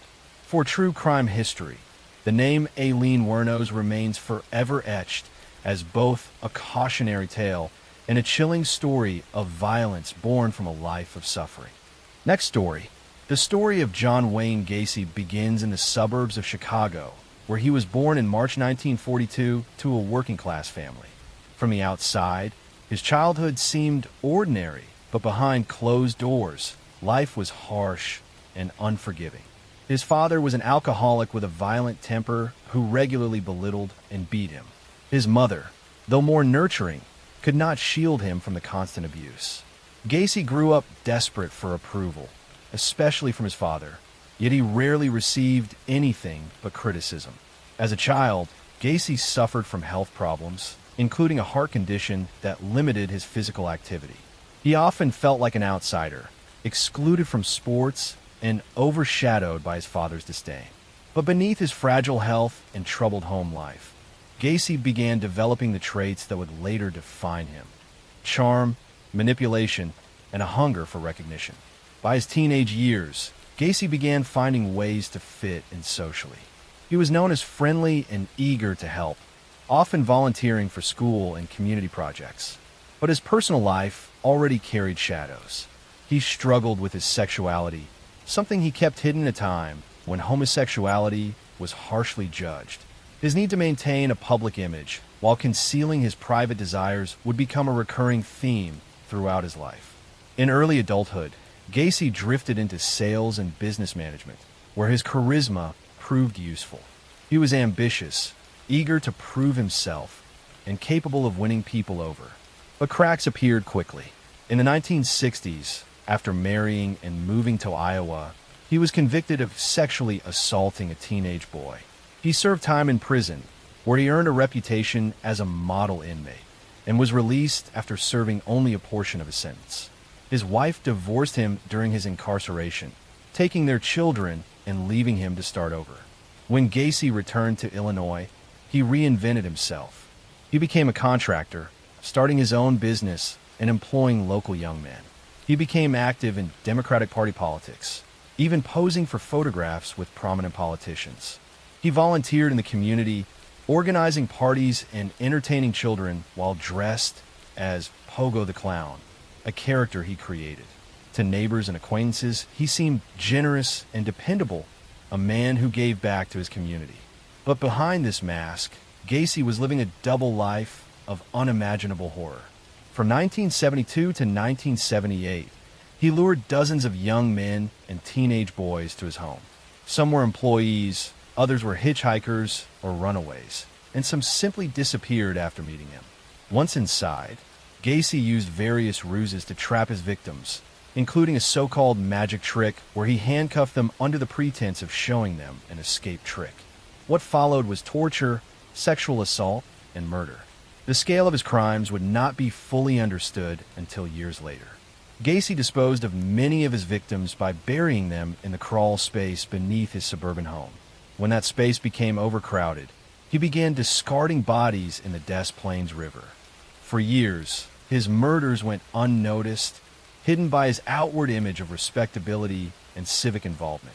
Suspicion began to mount in 1978 after the disappearance of 15-year-old Robert Piest, who was last seen leaving work to meet Gacy about a potential job. When police investigated, they quickly connected Gacy to the boy's disappearance. A background check revealed his prior conviction for sexual assault, raising alarm. Detectives began surveillance on Gacy, following him around the clock. As they built their case, they gathered witness statements and evidence linking him to other missing young men. The pressure mounted, and Gacy, increasingly paranoid, began drinking heavily and confiding strange things to friends. In December 1978, police executed a search warrant at Gacy's home. What they found was overwhelming. Beneath the house, investigators uncovered a gruesome burial ground. One body after another was exhumed, eventually totaling 29 victims buried on his property, with additional bodies recovered from the nearby river. The revelations shocked the nation. Gacy, the man who had dressed as a clown for children's parties and mingled with politicians, was now revealed as one of America's most prolific serial killers. The contrast between his public persona and his hidden crimes made the case unforgettable. Gacy was arrested and charged with multiple counts of murder. His trial began in 1980 and quickly became a media sensation. Prosecutors presented overwhelming evidence, including confessions Gacy had made during interrogation and the remains of victims discovered in his crawl space. The defense attempted to argue that Gacy was insane, claiming he had multiple personalities and that one of them, not the man himself, had committed the murders. The jury was not convinced. After a short deliberation, Gacy was found guilty of 33 counts of murder, one of the highest confirmed victim counts for a single killer in the United States. He was sentenced to death. For more than a decade, Gacy remained on death row, filing appeals and granting interviews. In these interviews, he alternated between admitting guilt, denying involvement, and even blaming others. He painted himself as a scapegoat, a victim of lies, despite the overwhelming evidence against him. On May 10, 1994, Gacy was executed by lethal injection. His final meal consisted of fried chicken, shrimp, and strawberries, and his final words were defiant, a reflection of the arrogance that had marked much of his life. The legacy of John Wayne Gacy is one of horror and betrayal. He was a man who hid his darkest crimes behind the painted smile of a clown, deceiving his community while committing acts of unspeakable violence. His case forced Americans to confront the uncomfortable truth that evil can lurk behind the most ordinary of facades, that a man who entertains children can also be capable of burying their peers beneath his own home. The Gacy murders remain a landmark case in American criminal history, a chilling reminder of how deception and cruelty can coexist within one person. For the families of his victims, the story is not about the bizarre details of his double life, but about the young lives cut short and the years of pain that followed. Even today, the name John Wayne Gacy evokes both fear and fascination, a symbol of hidden darkness and the limits of trust. His crawl space became a graveyard, his home a house of horrors, and his name one of the most infamous in the history of crime. Next story. The story of Richard Ramirez begins on February 29, 1960, in El Paso, Texas. He was the youngest of 5 children in a working-class Mexican-American family. From early childhood, Ramirez's life was scarred by violence and instability. His father, a former police officer in Mexico turned laborer in the United States, had a harsh temper. He frequently lashed out at his children, instilling fear rather than guidance. Richard was different from the start, prone to seizures and suffering from head injuries after repeated blows to the head. He struggled in school and became withdrawn. As a boy, he often slept in cemeteries to escape his father's wrath, finding comfort in the stillness of the night. But what might have been a shy, troubled boy soon began sliding towards something darker. A major influence in Ramirez's life was his older cousin, Miguel, a Vietnam War veteran who returned home deeply scarred by combat. Miguel shared stories of brutal violence and even showed Richard photographs of Vietnamese women he claimed to have assaulted and killed. He glorified cruelty, and to a young Richard, these stories became lessons rather than warnings. When Richard was just 13, he witnessed Miguel shoot and kill his own wife during a domestic argument. Instead of recoiling from the horror, Ramirez seemed fascinated, absorbing it as part of his twisted education. By his teenage years, Ramirez had begun experimenting with drugs, particularly marijuana and LSD, while developing an obsession with Satanism. He gravitated toward darker influences in music, art, and literature. Petty crime became a routine, and he eventually dropped out of high school. He left Texas for California, where he slipped into a transient lifestyle of theft, drugs, and aimlessness. But behind the theft and wandering, a darker compulsion was growing, a drive for violence and domination. In 1984, Ramirez began what would become one of the most terrifying crime sprees in American history. His first known murder occurred that June, when he attacked a 79-year-old woman in her apartment, stabbing her repeatedly. Soon, his crimes escalated. Unlike many killers who targeted a specific type of victim, Ramirez attacked randomly. His victims included men, women, and children, ranging from young girls to elderly couples. He would break into homes at night, assault his victims, commit sexual violence, and often kill them with knives or guns. The randomness of his crimes made him uniquely terrifying. No neighborhood felt safe. Families locked their doors, bolted their windows, and slept in fear. The press began calling him the Night Stalker, a name that stuck and magnified the sense of dread. Ramirez reveled in the fear he created. During his attacks, he invoked Satan, leaving behind symbols and shouting phrases that amplified his image as a disciple of evil. He often forced his victims to swear loyalty to Satan or mock their faith. His methods were cruel and chaotic, sometimes shooting his victims, sometimes stabbing them, sometimes bludgeoning them. Survivors described him as tall, thin, with rotting teeth, smelling of decay, and having eyes that radiated menace. By the summer of 1985, California was in a panic. Ramirez's attacks stretched across Los Angeles and later into the San Francisco Bay Area. Communities set up neighborhood watches, police patrols increased, and gun sales soared. The randomness of his crimes left investigators scrambling. But Ramirez made mistakes. He left fingerprints, shoe prints, and eyewitness descriptions. A stolen car he abandoned eventually gave police the evidence they needed. In August 1985, His fingerprint was matched to a prior arrest record, and his identity was released to the public. His mugshot was printed on the front pages of newspapers across California. Only days later, Ramirez walked into a convenience store in East Los Angeles and realized that everyone around him recognized his face. Panicked, he tried to steal a car and escape, but the local community chased him down. In a dramatic moment of street justice, a mob of citizens beat and restrained him until police arrived. The reign of the Night Stalker had ended, not at the hands of detectives, but by ordinary people who refused to let him escape. Ramirez was put on trial in 1989 for 13 murders, as well as charges of attempted murder, sexual assault, and burglary. The trial was a media circus, drawing massive crowds.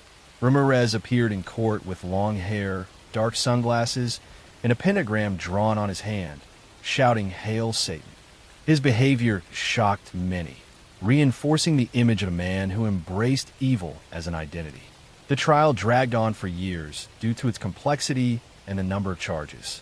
Survivors and families of victims gave heart-wrenching testimony. Forensic evidence tied Ramirez directly to multiple crimes. Despite his lawyer's attempts, the jury found him guilty on all major counts. On September 20th, 1989, Richard Ramirez was sentenced to death. Upon hearing the sentence, he sneered and told the court that death was nothing compared to the forces he served, declaring that the real terror would come later. Ramirez was sent to San Quentin State Prison, where he remained on death row for more than 2 decades. During his imprisonment, he developed a following of admirers, some drawn to his notoriety, others captivated by his embrace of Satanism. In 1996, he even married a freelance magazine editor who had become obsessed with him. But his life ended not with execution, but with illness. On June 7, 2013, at the age of 53, Richard Ramirez died of complications related to lymphoma while still awaiting execution. The Night Stalker case remains one of the most infamous in American history.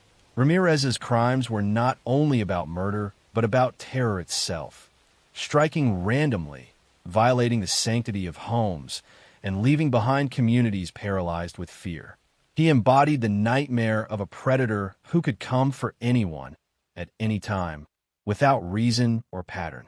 For Californians who lived through that summer of 1985, the memory of locking doors, checking windows, and listening for noises in the dark remains vivid. Richard Ramirez left scars not only on his victims and their families, but on an entire state that lived under his shadow. His name has since become synonymous with pure, predatory evil. The case of Jeffrey Dahmer remains one of the darkest chapters in modern crime history. Born in May 1960 in Milwaukee, Wisconsin, Jeffrey grew up in a home that was outwardly normal but internally fractured. His father, Lionel, was a research chemist, and his mother, Joyce, battled her own struggles with mental health. From a young age, Jeffrey displayed signs of detachment from those around him. He was shy, withdrawn, and often preferred to be alone. What stood out to those who later reflected on his youth was a fascination with the dead and with animals in particular. Jeffrey would collect roadkill, study the bodies, and experiment with their bones. At the time, these habits were dismissed as odd, but not alarming enough to demand intervention. As Jeffrey entered his teenage years, his isolation deepened. Alcohol became his companion. He began drinking heavily, even during school hours, hiding liquor in the folds of his clothing or stashing it in lockers. His classmates sometimes laughed about it, but his drinking was a symptom of a deeper emptiness that was consuming him. He felt disconnected from people. At the same time, Jeffrey was beginning to struggle with his own sexual identity, and he later admitted that his urges were mixed with fantasies of control and domination. The pivotal moment that marked his first descent into murder came in June 1978, shortly after his high school graduation. His parents had separated, and Jeffrey was left alone in the family home. One evening, he picked up a hitchhiker named Stephen Hicks. Stephen was a young man heading to a rock concert, and he accepted Jeffrey's invitation to stop at the house for some drinks. At first, the atmosphere was friendly, but as the night wore on, Jeffrey realized that Stephen wanted to leave. Panic and desperation filled him because Jeffrey did not want to be alone again. He struck Stephen with a dumbbell and strangled him. This was the first murder. Afterward, Jeffrey dismembered the body and disposed of it in the woods behind the house. This act haunted him, but it also awakened something inside him that he would later admit he could not control. In the years that followed, Jeffrey tried to appear normal. He briefly attended Ohio State University, but dropped out after only a few months. His drinking worsened, and his father forced him to enlist in the Army in 1979. Jeffrey trained as a medic in Germany. While stationed overseas, he continued to drink excessively. Some later reports suggested that he may have assaulted fellow soldiers, though these cases were never pursued in detail at the time. By 1981, he was discharged for his inability to function. With no stable direction, Jeffrey drifted between relatives and odd jobs. By the late 1980s, his impulses returned stronger. Living in Milwaukee in a small apartment, Jeffrey began frequenting gay bars and bathhouses. At first, he sought companionship, but his fear of abandonment twisted these encounters. He started drugging men to keep them unconscious during their encounters. Eventually, this progressed into murder once again. In 1987, he killed Stephen Twomey in a hotel room after a night of drinking. Jeffrey later claimed he awoke to find Stephen dead without memory of killing him, but this pattern of blackout, followed by violence, would repeat. Over the next 4 years, Dahmer embarked on a spree that would claim 16 more lives. His method was chillingly systematic. He lured young men and boys, often from marginalized communities, with promises of money or photographs. Once inside his apartment, he drugged them, strangled them, and kept their bodies for days.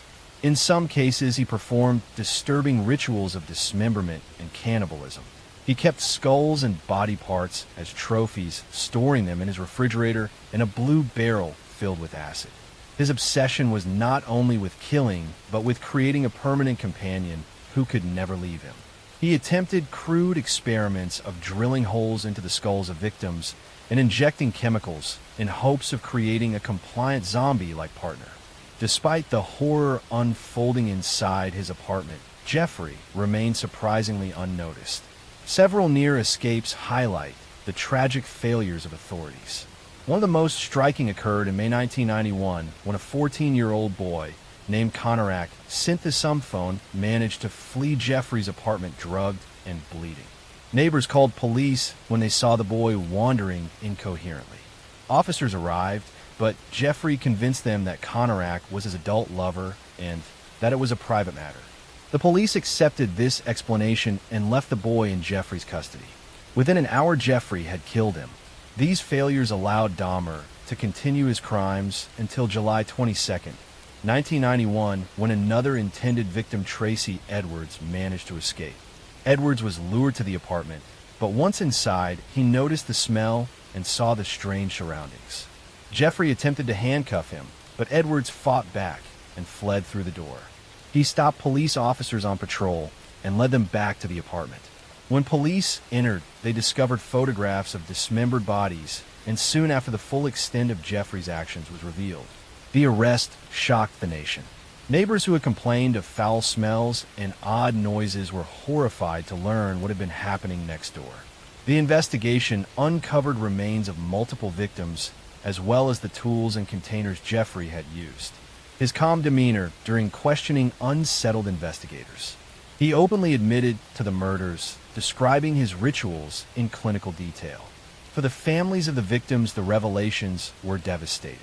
Many of them were already living in difficult social and economic circumstances and now had to endure the public exposure of their loved ones' deaths. The trial began in January 1992 and drew international attention. Jeffrey pleaded guilty but insane. His defense argued that his mental illness drove his uncontrollable urges. The prosecution maintained that he knew exactly what he was doing and that he carefully planned his actions. After weeks of testimony, including graphic evidence, the jury found him guilty on 15 counts of murder. He was sentenced to 15 consecutive life terms totaling nearly 1,000 years in prison. Prison did not bring peace. Jeffrey initially lived quietly behind bars, reading the Bible and speaking to chaplains. Yet other inmates viewed him with contempt. He sometimes mocked guards and prisoners by shaping his food into body parts, as if to relive his crimes. On November 28, 1994, Dahmer was attacked by a fellow inmate, Christopher Scarver.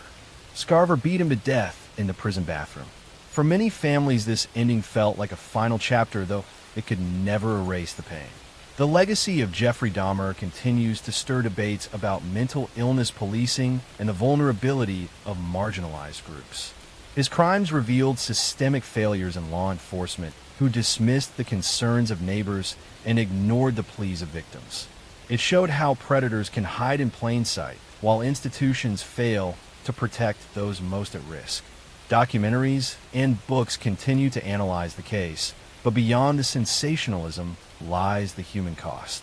17 lives were lost, each with families who still mourn. Story 2. Ted Bundy remains a name etched into the darkest pages of criminal history. Born in November 1946 in Burlington, Vermont, Theodore Robert Bundy grew up in an environment of secrets. His mother, Eleanor, raised him with the support of her strict parents. For a time, Ted believed his grandparents were his parents, and his mother was his sister. The truth of his parentage remained confusing, and he grew up with an undercurrent of instability. Despite this, outwardly, he appeared intelligent, polite, and even charming. As a young boy, Bundy displayed early signs of detachment and fascination with control. Neighbors recalled that he sometimes placed knives around his aunt as she slept. He also developed a habit of peeping into windows and stealing items from homes. Still, these warning signs went largely unnoticed. He was a good student and seemed socially adept. Teachers saw him as quiet and well-mannered. In the 1960s, Bundy attended the University of Washington in Seattle. There he studied psychology and became politically active, volunteering for campaigns and working a crisis hotline. Colleagues at the hotline would later recall his calm voice and apparent empathy for callers in distress. Nobody suspected that he was already harboring violent fantasies. Bundy's murders began in the early 1970s, though it is believed he may have killed earlier. He targeted young women, often students who resembled a former girlfriend he felt deeply rejected by. He would approach them in public places pretending to be injured or in need of help. Sometimes he wore a sling or used crutches. When kind strangers offered assistance, he would lead them to a secluded area and attack. His earliest confirmed victims were in Washington state. In 1974, a series of disappearances began to alarm police. Women vanished from college campuses, leaving little trace. One of the first was Linda, an Healy student at the University of Washington who disappeared from her home in January 1974. That summer, 2 women, Janice Ott and Denise Naslund, disappeared on the same day from Lake Sammamish State Park. Witnesses described a handsome man with a cast on his arm asking women to help him load a sailboat. He introduced himself as Ted. This was one of the first times investigators had a name. Bundy's ability to charm and deceive allowed him to evade suspicion. He continued his studies, even attending law school. Outwardly, he dated women, maintained friendships, and volunteered in politics. Yet beneath this mask, his killings escalated. He abducted, raped, and murdered women across multiple states, including Washington, Oregon, Utah, and Colorado. His method was consistent. He lured victims, often at night, assaulted them, and killed them, usually by strangulation or bludgeoning. He sometimes revisited the bodies, leaving them in remote wooded areas, and in some cases committing acts of necrophilia. By 1975, Bundy had moved to Utah, and killings began there as well. Local investigators grew alarmed at the pattern. He was eventually arrested that year after police found burglary tools in his car, which also contained suspicious items like handcuffs and a ski mask. At the time, this evidence was not enough for a murder charge, but it marked the beginning of his downfall. Bundy managed to escape custody multiple times, which only added to his infamy. In 1977, while held in Colorado, he leapt from a courthouse library window and fled. He was recaptured, but later that year, he escaped again from his jail cell by squeezing through a hole in the ceiling. He made his way across the country to Florida. In Florida, Bundy unleashed his most brutal attacks. In January 1978, he entered the Chi Omega sorority house at Florida State University. In the early hours of the morning, he attacked 4 women in their rooms, killing 2 of them, Lisa Levy and Margaret Bowman, and severely injuring the others. Only weeks later, he abducted and murdered a 12-year-old girl named Kimberly Leach. These crimes shocked the nation and ended any illusion that Bundy was a man who could restrain himself. His capture came soon after. In February 1978, he was pulled over by police in Pensacola driving a stolen car. Once identified, his face was splashed across newspapers nationwide. The trial that followed was the first to be televised, and millions watched as Bundy attempted to defend himself in court. He cross-examined witnesses and played the role of his own lawyer. His charm and arrogance fascinated the media, but the evidence against him was overwhelming. Bite mark analysis tied him to the Chi Omega murders, and witnesses placed him near the scenes. In 1979, Bundy was convicted and sentenced to death. Additional trials followed for the murder of Kimberly Leach, and he received another death sentence. Over the next decade, he lived on death row in Florida, appealing his case and granting interviews. During this time, he confessed to more than 30 murders, though investigators believe the true number may be higher, possibly over 100. Bundy described in chilling detail how he selected and killed his victims. In January 1989, his appeals ran out, and he was executed in the electric chair at Florida State Prison. Outside, the prison crowds gathered, chanting and celebrating the end of his life. For many families, the execution closed a painful chapter, though the scars of loss remained. The legacy of Ted Bundy endures because his crimes revealed how easily appearances can deceive. He was educated, articulate, and outwardly normal, yet beneath that facade lay a predator driven by compulsion. His case led to greater awareness of a need for coordinated police work across states, since Bundy moved freely between jurisdictions. It also highlighted the vulnerability of young women who trusted a stranger in need. Today, Bundy is remembered not only for his crimes, but also for the way society responded to him. The media often portrayed him as charismatic, which drew criticism for humanizing him instead of focusing on the victims. Books, documentaries, and films continue to analyze his life, but at the core remain the stories of the women whose lives were stolen. They were daughters, sisters, and friends who deserve remembrance beyond the shadow of the man who killed them. Bundy's story is one of deception, manipulation, and cruelty wrapped in the mask of normalcy. It endures as a warning that evil can sometimes wear the most ordinary face. Story 3. John Wayne Gacy was born in March 1942 in Chicago, Illinois. He grew up in a working-class family with a father who was an alcoholic and physically abusive. His childhood was marked by fear and insecurity. Though he tried to please his father, nothing ever seemed enough. He suffered from health problems, including a heart condition that limited his activities. These early years shaped a man who longed for acceptance, but carried deep resentment and anger inside. Despite a difficult home life, Gacy worked hard to present himself as normal. In high school, he was not particularly athletic, but he participated in clubs and worked odd jobs. He developed an early interest in politics and community activities. After leaving school, he married and tried to build a stable life. For a time, he seemed successful. He managed several fast food restaurants and became involved in local organizations. His outward personality was friendly and generous. He hosted neighborhood gatherings and was known to dress as a clown named Pogo to entertain children at hospitals and community events. This image of the cheerful neighbor and community volunteer would later stand in sharp contrast to the darkness he hid. Beneath the mask of normalcy, Gacy was leading a double life. He had already faced accusations of assaulting young men in the 1960s while living in Iowa. He was convicted of sexually abusing a teenage boy in 1968 and sentenced to prison. Though he served less than 2 years, he returned to Chicago with a record that should have been a warning. Instead, he managed to rebuild his reputation. He remarried, started his own construction business, and became active in local politics. He was even photographed with prominent politicians. To the public, he was a respected businessman.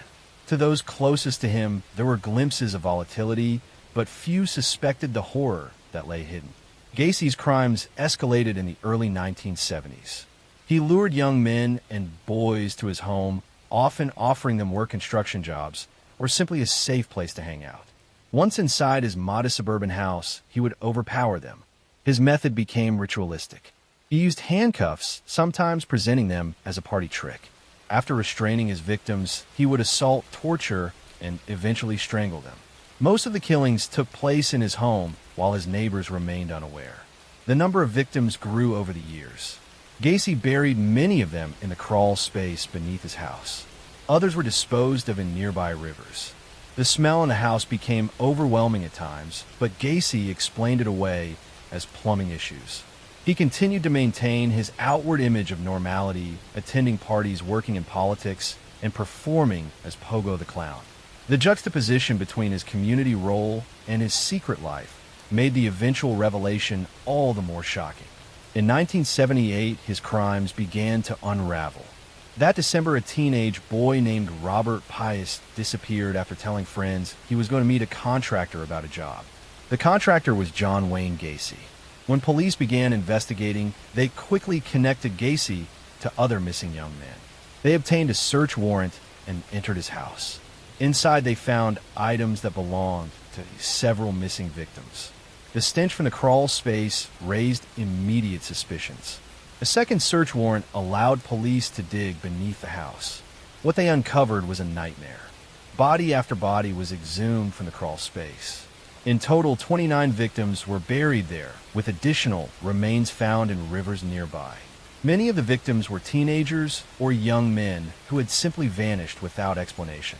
For families who had searched desperately for answers, the discovery was devastating. Gacy was arrested and interrogated. His demeanor shocked investigators. He confessed calmly to more than 30 murders, describing his methods in chilling detail. He admitted that he had sometimes killed 2 victims in a single night. He spoke of the killings as though they were routine parts of his life. His lack of remorse and the sheer scale of his crimes stunned even seasoned detectives. The trial of John Wayne Gacy began in 1980. It attracted enormous attention. Prosecutors laid out the evidence of his double life and the brutality of his murders. The defense attempted to argue insanity, but the jury was unconvinced. The calculated nature of his crimes and his ability to maintain a normal outward life demonstrated that he understood his actions. After only a short deliberation, the jury found him guilty on 33 counts of murder. It was one of the largest conviction totals for a single person in American history at the time. Gacy was sentenced to death. He spent 14 years on death row at Menard Correctional Center in Illinois. During this time, he painted hundreds of portraits, many of them depicting clowns. These paintings were sometimes sold at auctions, sparking controversy. Gacy gave interviews in which he denied responsibility despite his earlier confessions. He claimed he was the victim of a conspiracy. His shifting stories only added to his notoriety. On May 10th, 1994, John Wayne Gacy was executed by lethal injection. Outside, the prison crowds gathered in celebration. For many families, the execution brought some closure, though nothing could restore the lives that were lost. The sheer scale of his crimes left a permanent scar on the communities he had haunted. The case of John Wayne Gacy continues to resonate because of the contrast between his public and private lives. He was the friendly neighbor, the businessman, the clown who entertained children, yet behind closed doors, he was a predator who murdered more than 30 young men. His ability to hide in plain sight exposed flaws in the system and highlighted how vulnerable runaway teens and young workers were in the 1970s. The legacy of Gacy is one of horror and deception. His crimes serve as a reminder that appearances can be misleading and that predators can exist even in the most ordinary neighborhoods. The memory of his victims endures as a testament to lives cut short by a man who wore a mask, both literal and figurative. Behind the smile of a clown lay the heart of a killer. Story 4. The Zodiac Killer is a name that still casts a shadow over the history of American crime. Active in the late 1960s and early 1970s in Northern California, the Zodiac terrorized communities with brutal murders and cryptic letters. Unlike many other killers, his identity was never confirmed, which has only deepened the mystery and fear surrounding the case. The first confirmed attack attributed to the Zodiac occurred on December 20th, 1968, near the small town of Benicia, California.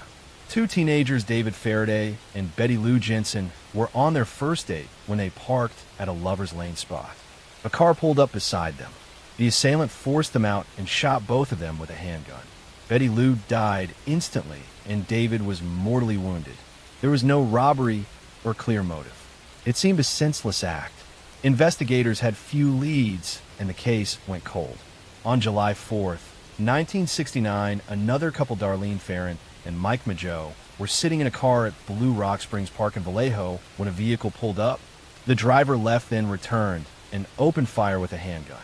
Darlene was killed, and Mike survived with serious injuries.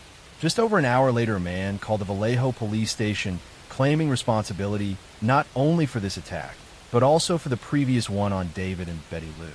The caller provided details that had not been released publicly. It was the first direct communication from the man who would call himself the Zodiac. Weeks later, newspapers received letters written by the killer. These letters were taunting, filled with strange symbols and coded messages. In one, he introduced himself with the chilling phrase, "This is the Zodiac speaking."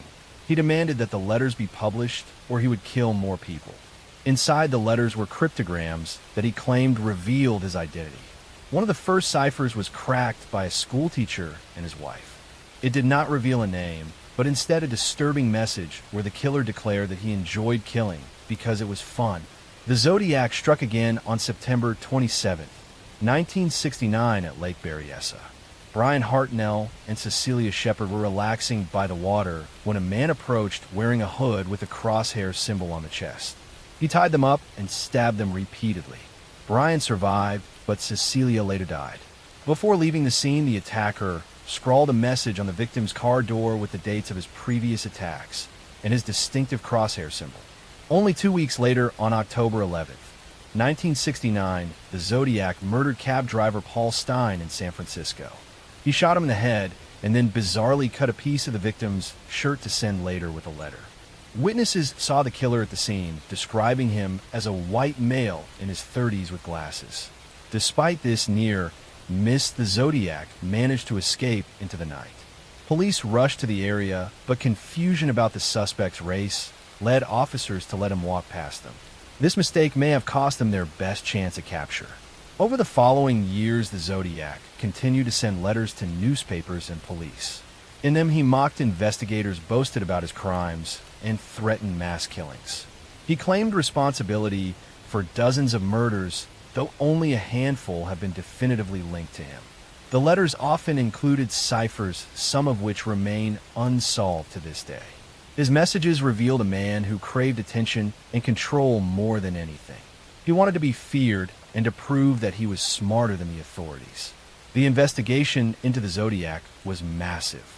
Police departments across multiple counties worked together, but cooperation was strained at times. Thousands of tips poured in, and hundreds of suspects were investigated. The most famous suspect was Arthur Lee Allen, a convicted child molester who lived in Vallejo and matched some descriptions. He was interviewed multiple times and even named in a search warrant. Circumstantial evidence pointed toward him, but definitive proof never surfaced. DNA analysis years later did not match him, though doubts and debates remain. As time passed, the Zodiac's letters grew less frequent. His last confirmed correspondence was in 1974. After that, the trail went cold. Some believe he died or was imprisoned for another crime. Others think he simply stopped writing and continued living quietly under a false identity. The lack of closure left victims' families and investigators frustrated. In the decades since the killings, the Zodiac has become part of American folklore. Books, documentaries, and films have kept the story alive. Amateur sleuths have dedicated their lives to decoding his ciphers and piecing together clues. In 2020, a team of codebreakers finally solved one of his unsolved ciphers sent in 1969. The message contained more taunts, but again, no name. This reinforced the idea that the Zodiac never intended to reveal his identity. His goal was to manipulate the public and instill fear. The impact of the Zodiac case was profound. It highlighted the challenges of interagency cooperation in the pre-digital era when communication between counties was slow. It showed how media attention could both aid and hinder investigations. The constant publication of his letters gave him the spotlight he desired, but also kept the public informed. To this day, the identity of the Zodiac remains unproven. DNA analysis offers some hope, but the evidence is limited and degraded by time.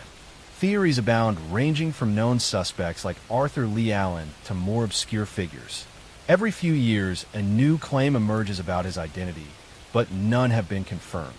The story of the Zodiac Killer endures because it combines brutal violence with mystery. Unlike other serial killers who were eventually caught and exposed, the Zodiac remains a ghost figure lurking in the shadows of history. His victims were ordinary people, young couples enjoying evenings by the water, or a cab driver working late at night. Their lives were cut short by a man who wanted to be remembered for terror rather than for who he was. Today, more than 50 years later, the case continues to fascinate because it is unfinished. The unanswered questions leave space for endless speculation. The Zodiac's cryptic symbols remain as haunting reminders of a killer who manipulated fear with both weapons and words. His legacy is not only in the murders he committed, but in the way he exploited mystery itself, turning crime into a dark puzzle that is yet to be solved. Story 5. Richard Ramirez was born in February 1960 in El Paso, Texas. His childhood was marked by instability and violence. His father was strict and often abusive. His mother worked in a factory where exposure to chemicals may have affected her health. Richard grew up surrounded by poverty and dysfunction. From a young age, he was influenced by his older cousin Miguel, who had returned from serving in Vietnam. Miguel boasted about brutal acts he had committed during the war and even showed Richard disturbing photographs of women he claimed to have assaulted. At only 12 years old, Richard witnessed Miguel murder his own wife during a domestic argument. These traumatic experiences left deep scars on the boy, who was already vulnerable. Richard began experimenting with drugs as a teenager, turning to marijuana and later LSD. He also developed a fascination with Satanism and dark rituals. He struggled in school and dropped out early. His petty crimes soon escalated into burglaries. By his early 20s, he had moved to California, drifting through Los Angeles and San Francisco, surviving on theft and immersing himself in a lifestyle of addiction and violence. His descent into murder began in 1984. That June, a 79-year-old woman named Jenny Vincow was found dead in her apartment in Los Angeles. She had been stabbed, and her body showed signs of mutilation. Police had no suspect at the time, but years later this crime was linked to Richard Ramirez. It marked the start of his killing spree. By 1985, the murders escalated dramatically. Ramirez gained the nickname the Night Stalker because he attacked in the middle of the night. He targeted homes across Southern California, breaking in while victims slept. His methods were unpredictable. Sometimes he used a gun, other times a knife or blunt objects. He killed men and women of all ages. He assaulted women and sometimes children. He left satanic symbols at crime scenes and forced victims to swear their loyalty to the devil. The randomness of his attacks created widespread fear because nobody knew who might be next. In March 1985, he attacked Maria Hernandez in her home in Rosemead. She survived by raising her hands and deflecting a bullet. Minutes later, he killed another woman, Tsai Lianyu, outside her car nearby. That same evening, he killed a third woman in her apartment. These rapid attacks terrified the city. Newspapers began covering the Night Stalker daily. Over the next months, Ramirez continued his spree. He invaded homes across Los Angeles and beyond, often leaving survivors who could describe his appearance. He was tall, thin, with rotting teeth and a foul odor that witnesses never forgot.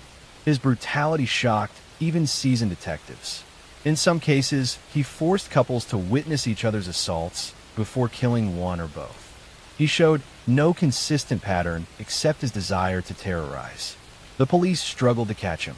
At first, the crime seemed unrelated because of the varying weapons and methods. But soon detectives connected the attacks by shoe prints left behind. A distinct sneaker pattern linked multiple scenes. The media reported on this detail, which angered investigators because Ramirez could have changed his shoes to avoid detection. Still, the clue remained vital. By the summer of 1985, his crimes reached a peak. He attacked in San Francisco, killing Peter and Barbara Pan in their home.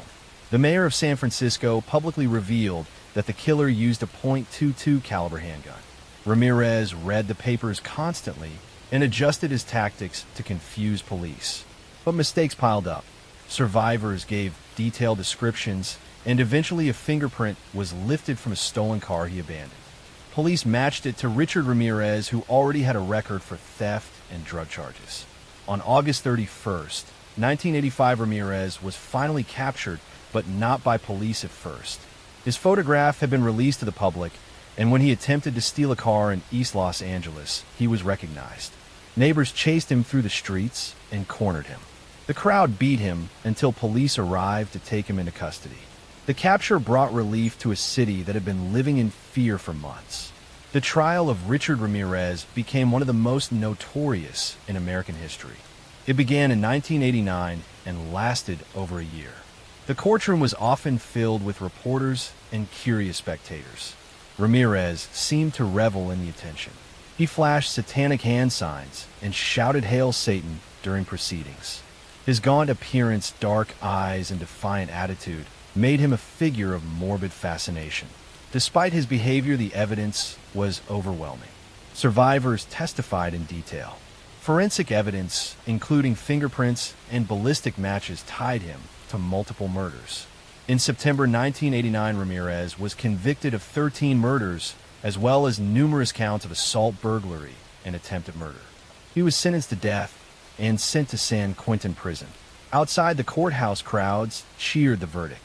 Families of victims wept both in grief and in relief that justice had been served. On death row, Ramirez continued to attract media attention. He received letters from admirers and even married a woman who believed in his innocence. His presence remained unsettling. Unlike some killers who eventually expressed remorse, he showed none. He continued to speak about Satanism and portrayed himself as an outcast who had embraced evil. Ramirez never faced execution. He remained on death row for more than 2 decades. In June 2013, he died of complications related to cancer at the age of 53. For some, the fact that he died of natural causes rather than execution was frustrating, but his death finally closed the chapter on his life. The legacy of the Night Stalker remains one of pure terror. His crimes were random, cruel, and driven not by need, but by desire to spread fear. Unlike killers who targeted specific types of victims, Ramirez attacked anyone he encountered. This unpredictability magnified the panic in California communities. People began locking doors, installing new security systems, and staying awake at night, terrified that he might strike. His story highlights the vulnerability of ordinary homes and the way one man can paralyze entire cities. The survivors of his attacks continue to carry the memories of those nights. The families of the dead live with the loss of loved ones whose lives were cut short in acts of senseless brutality. Richard Ramirez remains a reminder of the darkest extremes of human behavior. He called himself a servant of Satan, but in reality, he was a predator who preyed on the innocent. His name and the moniker Night Stalker endure in American memory as symbols of fear that once gripped a generation. Story 6. In the quiet rural town of Plainfield, Wisconsin, during the first half of the 20th century, life moved slowly and simply. The community was small, neighbors knew one another, and farms stretched across the flat landscape. Yet behind this peaceful setting there lived a man whose crimes would eventually horrify the entire nation. His name was Edward Theodore Gain. Ed Gain was born in August 1906 to George and Augusta Gain. His father was an alcoholic who struggled to hold steady work, while his mother was deeply religious, domineering, and strict. Augusta instilled in her 2 sons a belief that the world was filled with sin and corruption. She particularly warned them against women, describing them as instruments of immorality. Ed grew up isolated.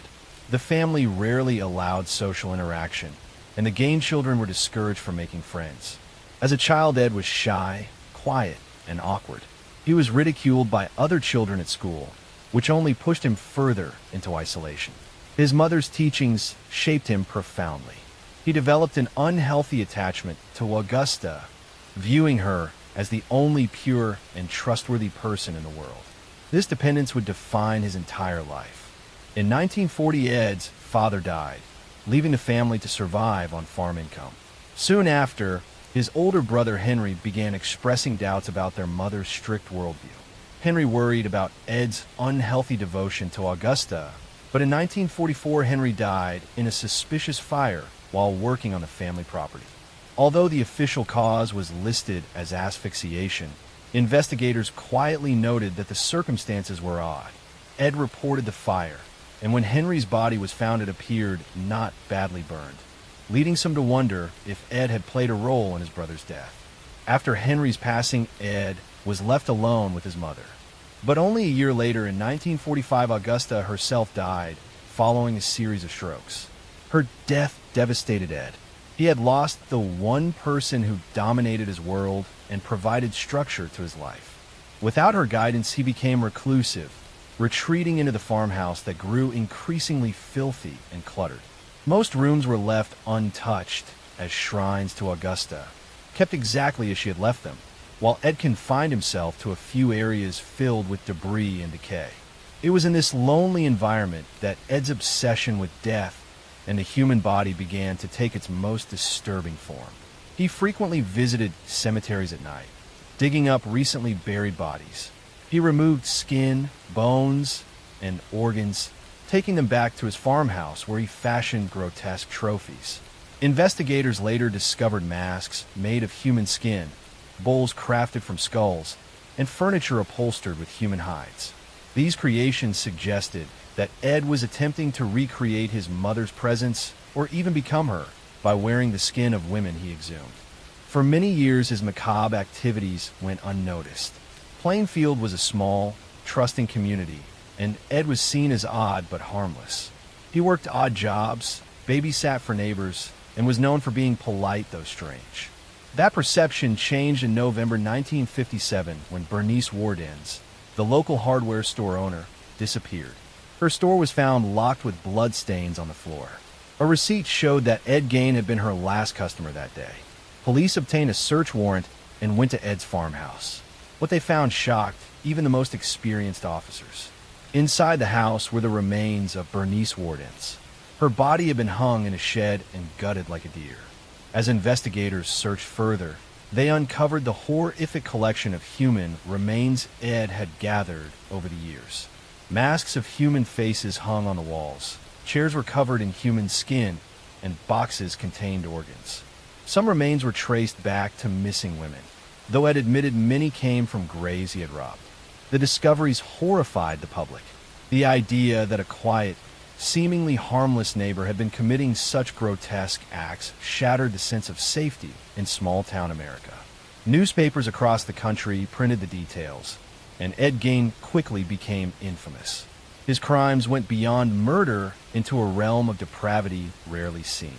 During interrogation, Ed confessed to killing Bernice Wardens and another local woman, tavern owner Mary Hogan, who had vanished in 1954.